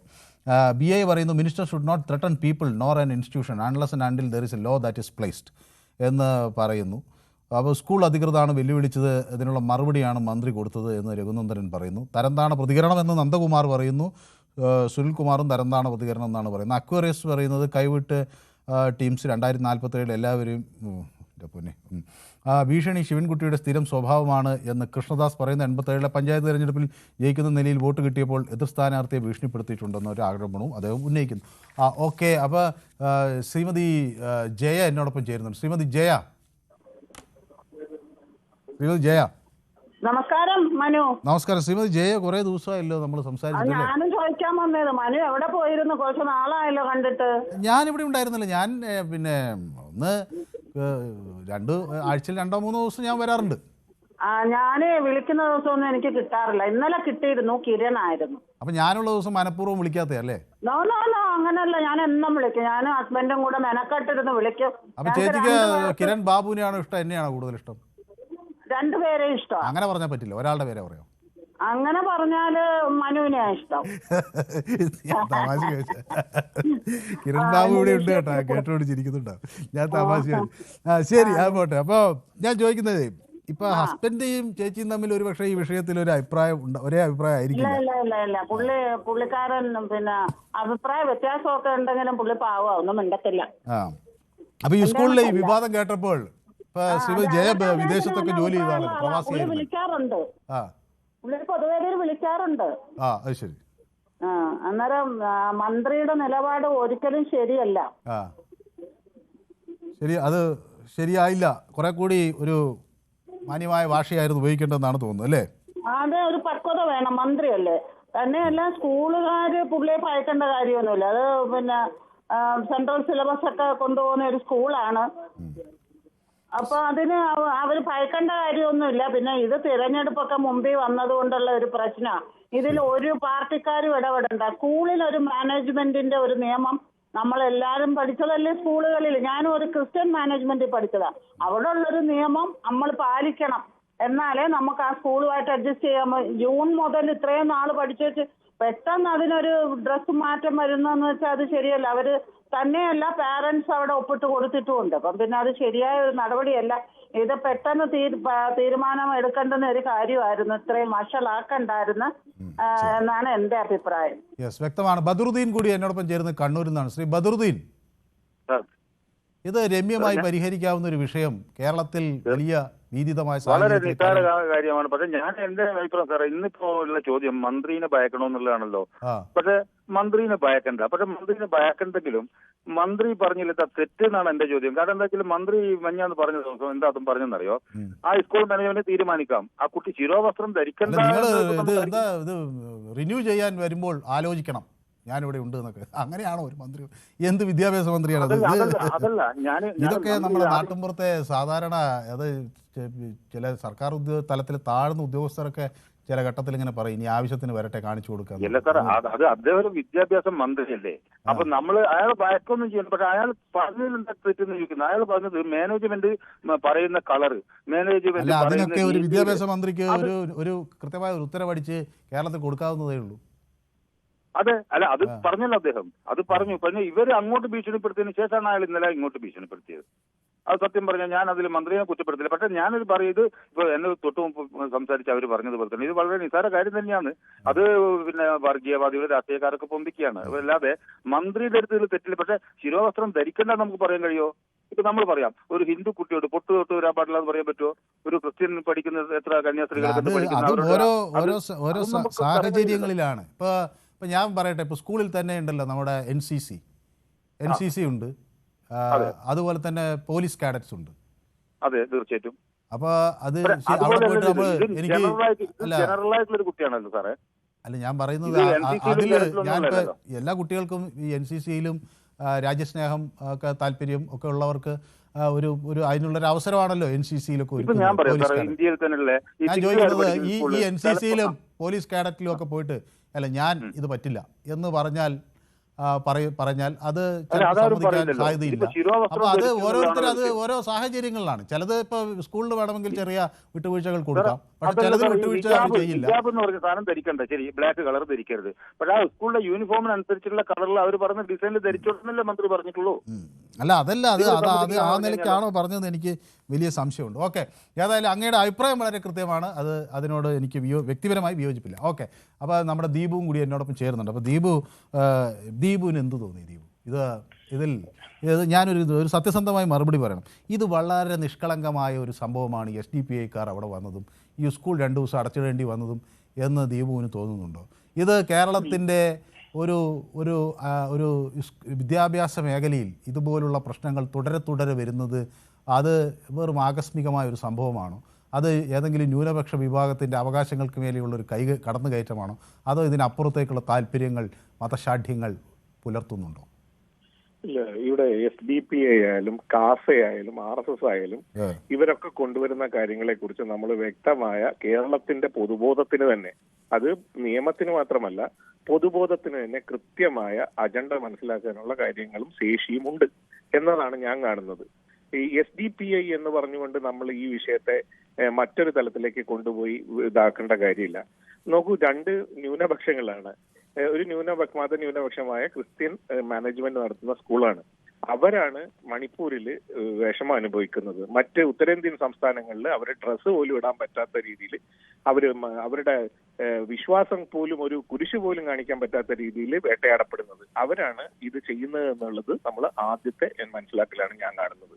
ഇവിടെ മന്ത്രി എന്തോ പറഞ്ഞു, മന്ത്രി വരട്ടി, നിങ്ങൾ വരൂ, നിങ്ങൾക്ക് നിങ്ങളുടെ ഇത് പിന്നെ ഇവിടെ അല്ലേ രജിസ്റ്റർ ചെയ്യേണ്ടത്, അല്ലെങ്കിൽ നിങ്ങൾക്ക് ലൈസൻസ് കിട്ടേണ്ട, NOC കിട്ടേണ്ടത് എന്ന് പറഞ്ഞ് മന്ത്രി വരട്ടി എന്നാണ് മനു പറയുന്നത്. ഞാൻ ചോദിക്കുന്നത്, മനു എപ്പോഴാണ് മന്ത്രി ഇതിനകത്ത് ഇടപെട്ടത്? ഈ വിഷയം ഉണ്ടാകുന്നു, ഈ കുട്ടി അവിടെ വരുന്നു, കുട്ടി യൂണിഫോം ധരിച്ചിട്ടില്ലേ? അവർ പ്രിസ്ക്രൈബ് ചെയ്ത ഡ്രസ്സ് ധരിച്ചിട്ടുണ്ട്. പിന്നെ എന്താ അഡീഷണൽ ആയിട്ട് ചെയ്തത്? മേളില് സ്കാർഫ് കെട്ടി. ആ സ്കാർഫ് കെട്ടുന്നതിനകത്ത് അവർക്ക് ഇപ്പൊ ക്രിസ്ത്യൻ മാനേജ്മെന്റുകൾ അങ്ങനെ അതിൽ ദ്വീപ് വിട്ടുപോയൊരു കാര്യമുണ്ട്. ദ്വീപ് വളരെ മറന്നുപോയൊരു കാര്യമുണ്ട്. ഇങ്ങനെ ഒരു വിഷയം അവിടെ ഉണ്ടാകുമ്പോൾ എല്ലാ മന്ത്രി ഇടപെടുന്നത് സ്കൂൾ അടച്ചിടുകയാണ്. അല്ല, അത് പറയൂ, ഞാൻ പറയുന്നത് അതാണ് നമ്മൾ സൗകര്യപൂർവ്വം മറന്നു പോകുന്നത്. ഒരു കുട്ടി ഹിജാബ് ധരിച്ചു വന്നു എന്നതല്ല അവിടുത്തെ പ്രശ്നം. ആ കുട്ടിക്ക് തോന്നി എന്നാൽ ഞാൻ ഇന്ന് തൊട്ട് ഹിജാബ് ധരിക്കണം, എന്റെ മതം അങ്ങനെയാണ് അനുശാസിക്കുന്നത് എന്ന് തോന്നി അങ്ങനെ വന്നത് ആണെങ്കിൽ നമ്മളെ പ്രശ്നമൊക്കെ നമുക്ക് മനസ്സിലാക്കാവുന്നതേ ഉള്ളൂ. ഇത് അതല്ല, ഇത് അടുത്ത ദിവസം തൊട്ട് ആള് വരികയാണ്. ശരി, ഞാൻ പറയട്ടെ, ഞാൻ പറയുന്നത് മുഴുവനായിട്ട് കേൾക്കൂ. അതിനു മുമ്പേ ഞാൻ പറയുന്നത് എന്താണെന്ന് മനു ഗ്രഹിക്കുന്നത്. അല്ല, ഞാൻ ആ ഗ്യാപ്പ് ഒന്ന് ഫില്ല് ചെയ്യുന്നേ ഉള്ളൂ. അതുകൊണ്ടാണ് മന്ത്രി ഇടപെടേണ്ടി വരുന്നത്. ഈ കുട്ടി അവിടെ സ്കാർഫ് ധരിച്ചു വരുന്നു, അപ്പൊ പറ്റില്ല എന്ന് അവര് പറയുന്നു. അങ്ങനെ ആ വിഷയം ഉണ്ടാകുന്നു. അവിടെ MP വരുന്നു, MLA വരുന്നു. അവിടെ ഒരു പരാതി ഈ കുട്ടിയുടെ അച്ഛൻ പിന്നെ ഡിപ്പാർട്ട്മെന്റിന് കൊടുക്കുന്നു. ആ പരാതിയുടെ അടിസ്ഥാനത്തിൽ വന്ന റിപ്പോർട്ടിന്റെ അടിസ്ഥാനത്തിലാണ് മന്ത്രി പ്രതികരിച്ചത്. അല്ല, അങ്ങനെയാണെങ്കിൽ ഈ സർക്കാരിനെ ഞാൻ അങ്ങേയറ്റം അഭിനന്ദിക്കുന്നുണ്ട്. കാരണം ഒരു പരാതി അയച്ചാൽ അതിന്റെ അടുത്ത സെക്കൻഡിൽ തന്നെ സംസ്ഥാനത്തെ ഒരു മന്ത്രി അതിൽ പ്രതികരിക്കുകയാണ്. ഇതാണ് ഈ പരാതി വളരെ പ്രധാനപ്പെട്ടതായി കണ്ടു. അങ്ങനെ അത് ഞാൻ വളരെയധികം അംഗീകരിക്കുന്നു. അത് കേരളത്തിൽ നൂറ്റിക്കണക്കിനായി പരാതികൾ അയച്ച് കാത്തിരിക്കുന്ന മനുഷ്യർക്കെല്ലാം വലിയ പ്രത്യാശ നൽകുന്ന ഒന്ന് തന്നെയാണ്. ഞാൻ അങ്ങനെ പ്രതീക്ഷിക്കുകയാണ്. ഇത് ആയിരക്കണക്കിന് ആളുകൾ പരാതി അയച്ച് കാത്തിരിക്കുന്ന ഒരു സംസ്ഥാനത്ത് മന്ത്രി ഈ പരാതിക്ക് പിറ്റേ ദിവസം തന്നെ നടപടിയെടുത്തു എന്ന് പറഞ്ഞ് പ്രതികരണവുമായി വന്നു എന്ന് പറയുന്നത് സന്തോഷം തന്നെ. അങ്ങനെ അതിനെ കൊണ്ടുപോകണ്ട. ഞാൻ പറയുന്നത് മുഴുവനൊന്ന് കേൾക്കാൻ പറ്റുമെങ്കിൽ കേൾക്കും, ഇല്ലെങ്കിൽ ഞാൻ പറയുന്നില്ല. ഈ മന്ത്രി ഈ ഡിഡിയുടെ ഈ വിഷയത്തില് പിന്നെ അനുബന്ധിച്ച് മാധ്യമങ്ങളിൽ ചർച്ച വന്നില്ലേ? കേരളത്തിൽ മുഴുവൻ ചർച്ചയാക്കിയില്ലേ? നിങ്ങളുടെ ചാനൽ തന്നെ SDPIക്ക് സ്പേസ് കൊടുത്തുകൊണ്ട് മഞ്ജുഷ് ഗോപാൽ ചർച്ച നടത്തിയില്ലേ? അപ്പൊ അയാളെയും കൊണ്ട് ഇരുത്തിയല്ലേ ചർച്ച നടത്തിയത്? അപ്പം ആ SDPIക്ക് എന്തിനാണ് അവിടെ SDPI ആരാ അവിടെ എന്ന് ചോദിച്ചുകൊണ്ട് SDPI എന്തിനാ വിളിച്ചിട്ട് ഇരുന്നിരുന്നത്? അത് നിങ്ങളുടെ കാര്യം, അതിനകത്ത് ഞാൻ തർക്കിക്കുന്നില്ല. പക്ഷെ അപ്പോഴും മന്ത്രിയുടെ ലെവലിലാണ് മന്ത്രി സംസാരിച്ചത്. മന്ത്രി അത് സംസാരിക്കുമ്പോൾ ആരാണ് വന്നത്? ഈ പറയുന്ന പിന്നെ അവിടുത്തെ PTA പ്രസിഡന്റ് രാഷ്ട്രീയം എന്താ? അയാൾ മന്ത്രി ഇവിടെ ആരാ? ഇയാളാരാ ഇത് പറയാൻ? ചോദിക്കുമ്പോൾ ഇയാളെ ഈ PTA പ്രസിഡന്റ് ദീപുവിന്റെ ടെലിഫോൺ ലൈനിൽ എന്തോ പ്രശ്നമുണ്ട്. ഒന്നും കൂടി അത് ക്ലിയർ ആക്കുക. ഞാൻ അല്ലെങ്കിൽ ദീപു വിചാരിക്കും ഞാൻ അത് കട്ട് ചെയ്ത് പോയതല്ല. ഒരു PTA പ്രസിഡന്റ് പറഞ്ഞതിന് വളരെ കൃത്യമായി വളരെ ഷാർപ്പായി മന്ത്രി അങ്ങ് തിരിച്ച് മറുപടി പറഞ്ഞു എന്നതൊക്കെ എനിക്ക് സന്തോഷം. ആരും തന്നെ കേരളത്തിലെ നൂറുകണക്കിന് സ്കൂളുകളിൽ ആയിരക്കണക്കിന് പ്രശ്നങ്ങളുള്ളിടത്ത് ഇതുപോലെ നല്ല ഇടപെടുന്ന ഇതിനെയൊക്കെ ഞാൻ അംഗീകരിച്ചു. പക്ഷേ ദീപുവിനോട് ഞാൻ ചോദിക്കുന്ന ഒരു ചോദ്യം, ഇത് നിഷ്കളങ്കമായ ഒരു നീക്കമായി കാണാൻ കഴിയുമോ? ഈ സ്കൂൾ അടച്ചിട്ടത് കേരളത്തിൽ തുടരെ ഇങ്ങനെ സ്ഥാപനങ്ങളിൽ ഇങ്ങനെ മതശാഠ്യങ്ങൾ പൊങ്ങി വരുന്നതിന് നിഷ്കളങ്കമായ ഒരു നീക്കമായി കാണാൻ ദീപുവിന് കഴിയുമോ? ഞാൻ സംസാരിക്കുന്നത് കേൾക്കുന്നുണ്ടോ? ഇടയ്ക്കൊന്ന് കട്ടായി പോയി, അതുകൊണ്ട് ഞാനത് പറഞ്ഞു. അതെ, ഞാൻ ചോദിക്കുന്നത് ഈ സ്കൂൾ അടച്ചതാരാ? സ്കൂൾ അടയ്ക്കുന്നത് സ്കൂളിന്റെ മാനേജ്മെന്റ്. എന്തുകൊണ്ട് അടയ്ക്കുന്നത്? എന്നാൽ ഒരു പൂട്ടുണ്ട് എന്റെ കയ്യിൽ, ഗോദ്രേജ് പൂട്ടുണ്ട്, കുറച്ചു നേരം അത്ര പരിഹസിക്കൊന്നും വേണ്ട. പിന്നെ എങ്ങനെയാ അടച്ചത്? എങ്ങനെയാ ദീപു പറയൂ. ദീപുവിന്റെ ആർജവം ഉണ്ടെങ്കിൽ ദീപുവിന് പറയാം. സ്കൂൾ 2 ദിവസം അടയ്ക്കുകയും പിന്നീട് അവർക്ക് കോടതിയിൽ പോകേണ്ടി വരുന്ന ഒരു സാഹചര്യം ഉണ്ടായത് എന്തുകൊണ്ടാണ്? പിന്നെ എന്നെ സംസാരിപ്പിക്കാൻ പിന്നെ ഞാൻ അങ്ങ് ഇത് ചോദിക്കുമ്പോൾ പിന്നെ എനിക്ക് മറുപടി പറയണ്ടേ? ഞാൻ ചോദിക്കുന്ന അങ്ങ് പറയൂ, എന്തുകൊണ്ടാണ് ഈ സ്കൂൾ അടച്ചിടേണ്ടി വന്നത്? പറയട്ടെന്നേ. അപ്പം SDPI അവിടെ പ്രശ്നം ഉണ്ടാക്കുന്നു എന്ന് പറയുന്നു. അവിടെ പരാതി കൊടുക്കുമ്പോഴല്ലേ പോലീസ് വന്നത്? പരാതി അന്വേഷിക്കുന്നുണ്ടല്ലോ. ഇവിടെ പരാതി അന്വേഷിച്ചില്ല. ഇത് ആ സ്കൂൾ അടച്ചത് SDPI ആണോ സർക്കാരാണോ? മാനേജ്മെന്റ് അല്ലേ? 2 ദിവസം കൊണ്ട് അവിടെ ഇപ്പൊ പോലീസ് അവിടെ എങ്ങനെയാണ് തുറന്ന് പ്രവർത്തിക്കുന്നത്? പോലീസിന് കോടതി ഉത്തരവ് കൊടുത്തു, പോലീസിന് സെക്യൂരിറ്റി കൊടുക്കണമെന്ന്. കോടതി ഉത്തരവ് കൊടുത്തെങ്കിൽ പോലീസിലാണ് സംരക്ഷണം കൊടുക്കുന്നത്. അത് ഈ സർക്കാരിന്റെ ഭാഗമല്ലേ? അപ്പൊ ഇതെല്ലാം മറച്ചു വെച്ചുകൊണ്ട് അവർ കോടതിയിൽ പോയി സ്കൂൾ തുറക്കണമെന്ന് കോടതി പറഞ്ഞു. ആ കോടതി പോലീസ് പ്രൊട്ടക്ഷൻ കൊടുക്കണമെന്ന് പറഞ്ഞു. കോടതി എല്ലാ ആവശ്യങ്ങളും കൃത്യമായി അവർ പറഞ്ഞ് അംഗീകരിച്ചു. ഈ ഒരു വിഷയം വന്ന ഉടനെ കാസയുടെ ആൾക്കാർ ഇറങ്ങുന്നു. ഇങ്ങനെ നിങ്ങൾ ഈ കാസയുടെ ആളുകൾ ഇറങ്ങിയത് മാത്രമേ കണ്ടുള്ളൂ. മറുവശത്ത് വേറെ ഒരു വിഭാഗം ആളുകൾ ഇറങ്ങിയല്ലോ. അതെന്താ നിങ്ങൾ സൗകര്യപൂർവ്വം മറച്ചു വെക്കുന്നത്? എല്ലാം കൂടെ കണ്ടു തന്നെയാ പറഞ്ഞത്. അത് സംസാരിക്കേണ്ടത് SDPIയോടല്ലോ സംസാരിക്കേണ്ടത് ഈ വിഷയവുമായി ബന്ധപ്പെട്ട ആൾക്കാരോടല്ലേ. ആ ബന്ധപ്പെട്ട ആൾക്കാരല്ലേ ഈ പറയുന്ന ദീപിക പത്രം എഴുതിയത്. കാസ ഇറങ്ങിയിട്ട് എന്തൊക്കെ വൃത്തികേടാണ് മന്ത്രിയെ കുറിച്ച് പറഞ്ഞത്? ആ കാര്യങ്ങളൊന്നും കേരളത്തിലെ ഒരു സ്കൂളിൽ നടക്കുന്ന തർക്കത്തിൽ കാസ ഇറങ്ങിയത് കൊണ്ടാണോ ഈ സ്കൂളിനോട് മന്ത്രി പറയുന്നത് നിങ്ങൾ ഇനി ഇതിന്റെ റിന്യൂ ചെയ്യാൻ വരുമ്പോൾ എന്ന് പറയുന്നത് കാസ ഇറങ്ങിയത് കൊണ്ടായിരുന്നു? അങ്ങനെ കാസ ഇറങ്ങിയാൽ മന്ത്രി കേരളത്തിലെ സ്കൂളുകളെ ഇങ്ങനെ വിരട്ടുമോ? അല്ലെങ്കിൽ ഇത് എന്നെ വെല്ലുവിളിക്കണ്ട എന്ന് പറയാൻ, ഇത് ഇങ്ങനെ എന്നെ നിങ്ങൾ അനുസരിച്ച് ജീവിച്ചു കൊള്ളണം അല്ലെങ്കിൽ നടന്നുകൊള്ളണം എന്ന് പറയുന്നതിന്റെ മറ്റൊരു വളരെ കുറെ കൂടി ഏറ്റവും മോശമായ ഒരു ഭാഷയല്ലേ? നിങ്ങൾ എന്നെ വെല്ലുവിളിക്കണ്ട. അങ്ങനെയാണോ ഒരു മന്ത്രി, കേരളത്തിലെ വിദ്യാഭ്യാസ മന്ത്രി പ്രതികരിക്കുക? എനിക്ക് തോന്നുന്നില്ല കേരളത്തിലെ ഒരു മന്ത്രി ഇങ്ങനെ പ്രതികരിക്കുമെന്ന് എനിക്ക് തോന്നുന്നില്ല. കേരളത്തിലെ ഒരു മന്ത്രിയും ഇതുപോലെ ഒരു വിഷയത്തിൽ ഇങ്ങനെ പ്രതികരിച്ചതായേ ഞാൻ കണ്ടിട്ടില്ല. എനിക്കിവിടെ നമ്മളിപ്പോ ഈ വീണ ജോർജിന്റെ കാര്യമൊക്കെ തർക്കിച്ചില്ല. വീണയൊക്കെ എത്ര മാന്യമായിട്ടാണ് നമ്മളോട് ആളുകളോട് സംസാരിക്കുന്നത്. ഇതെന്ത് ഭാഷയാണ് ഈ മന്ത്രിയുടേത്? മന്ത്രിയുടെ ഭാഷ എന്ന് പറഞ്ഞാൽ തിരിച്ച് മന്ത്രിയിൽ ഇങ്ങോട്ടേക്ക് സംസാരിക്കുന്നു. ഈ മന്ത്രി ആരാ ഇതൊക്കെ പറയാൻ? സമയം അവസാനിച്ചതുകൊണ്ടാണ് അങ്ങേക്ക് പറയാനുള്ളത് കൃത്യമാണ് എന്ന് പിന്നെ എനിക്ക് വ്യക്തമാകുന്നു. അപ്പോൾ ടീം അച്ചാർ കട പറയുന്നു മനു മതി കഥയാക്കാൻ. ഓക്കെ, സജീവ് കോഴിക്കോട്. സജീവ് പറഞ്ഞ ചുരുങ്ങിയ വാക്കുകൾ, നമ്മുടെ സമയം അവസാനിച്ചുകൊണ്ടാണ് ഞങ്ങൾ ലൈനിൽ വെയിറ്റ് ചെയ്യുന്നത് കൊണ്ട് കൂടിയാണ്. സജീവ്, ചുരുങ്ങിയ വാക്കുകളിൽ. മന്ത്രിന്റെ നിലപാട് ശരിയാണെന്ന് എന്റെ അഭിപ്രായം. കാരണം എന്ന് പറഞ്ഞാല് മതേതര രാജ്യത്ത് ഒരാൾ എങ്ങനെ സ്കൂളിൽ പോകണം എന്നൊക്കെ തീരുമാനിക്കേണ്ട പോലെ തന്നെയാ. അത് മറ്റുള്ളവരെ അടിച്ചേൽപ്പിക്കേണ്ട ഒരു കാര്യമല്ല. ശരി, അപ്പോ മന്ത്രി ഇങ്ങനെയാണ് പറയേണ്ടത്. ഇനി വരൂ, വാ കാണിച്ചു തരാം, നമുക്ക് റിനോവേഷന് വരാം, കാണിച്ചു തരാം എന്നാണ്. ഒരു കോടതിയിൽ ഒരു മന്ത്രിക്ക് കേരളത്തിലെ ഒരു വിദ്യാഭ്യാസ സ്ഥാപനത്തിൽ നിയമം നടപ്പിലാക്കാൻ ഇതുപോലെ വെല്ലുവിളിക്കേണ്ടി വന്നാൽ, കേരളം വലിയ മതേതര വിദ്യാസമ്പന്നന്മാരുടെ നാടാണ് എന്ന് പറഞ്ഞ് ഈ നാട്ടിൽ ഇതാണ് സ്ഥിതിയെങ്കിൽ അതിലത്ര ആശാസ്യമാണ് എന്ന് എനിക്ക് ഏതായാലും തോന്നുന്നില്ല. ഈ വിഷയം ഞാൻ യൂട്യൂബിലും പ്രേക്ഷകർക്ക് മുന്നിൽ ചർച്ച ചെയ്തിരുന്നു കേട്ടോ, സമയം കഴിഞ്ഞുകൊണ്ടാണ്. അപ്പോൾ പ്രേക്ഷകരുടെ ഞാൻ ചോദിച്ച ചോദ്യം, സ്കൂളിനെ ഭീഷണിപ്പെടുത്താൻ ശ്രമിക്കുന്നു സർക്കാർ എന്ന ചോദ്യത്തിൽ 84% ആളുകൾ അതെ എന്ന അഭിപ്രായം ആണ് പങ്കുവയ്ക്കുന്നത്. മതേതര കേരളം എന്ന് നാഴികയ്ക്ക് 40 വട്ടം ഊറ്റം കൊള്ളുന്ന പുരോഗമന മലയാളി ബോധം ഇവിടെ എന്തു തീരുമാനിക്കും? നമ്മൾ ഈ മതശാഠ്യങ്ങളുമായി എത്തുന്നവരുടെ രാഷ്ട്രീയ താല്പര്യം തിരിച്ചറിയുന്നില്ലേ? അതോ വരാനിരിക്കുന്ന തെരഞ്ഞെടുപ്പുകളെ മുന്നിൽ കണ്ട് സൗകര്യപൂർവ്വം അന്ധത അഭിനയിക്കുകയാണോ രാഷ്ട്രീയ കേരളം? ഈ രാഷ്ട്രീയ പ്രതലങ്ങളിൽ കുട്ടികളെ മുൻനിർത്തിയുള്ള ഈ ഒളിപ്പോര് തുടരാൻ കേരളം അനുവദിക്കുമോ? മതസ്വാതന്ത്ര്യത്തിൻ്റെ പേരിൽ നമ്മൾ താലോലിക്കുന്നത് നിഷ്കളങ്കമായ ദൈവിക മാർഗങ്ങളാണോ, ആത്മീയ പ്രവണതകളാണോ, അതോ ലോകത്തെ വിദ്വേഷത്തിലേക്കും അന്ധതയിലേക്കും പിന്നോട്ട് നയിക്കുന്ന മധ്യകാലഘട്ടത്തിൻ്റെ തത്വബോധങ്ങളിലേക്കാണോ? കേരളം ആലോചിക്കട്ടെ. ഇന്നത്തെ പൊതുവേദി ഇവിടെ സമാപിക്കുന്നു. നന്ദി, നമസ്കാരം.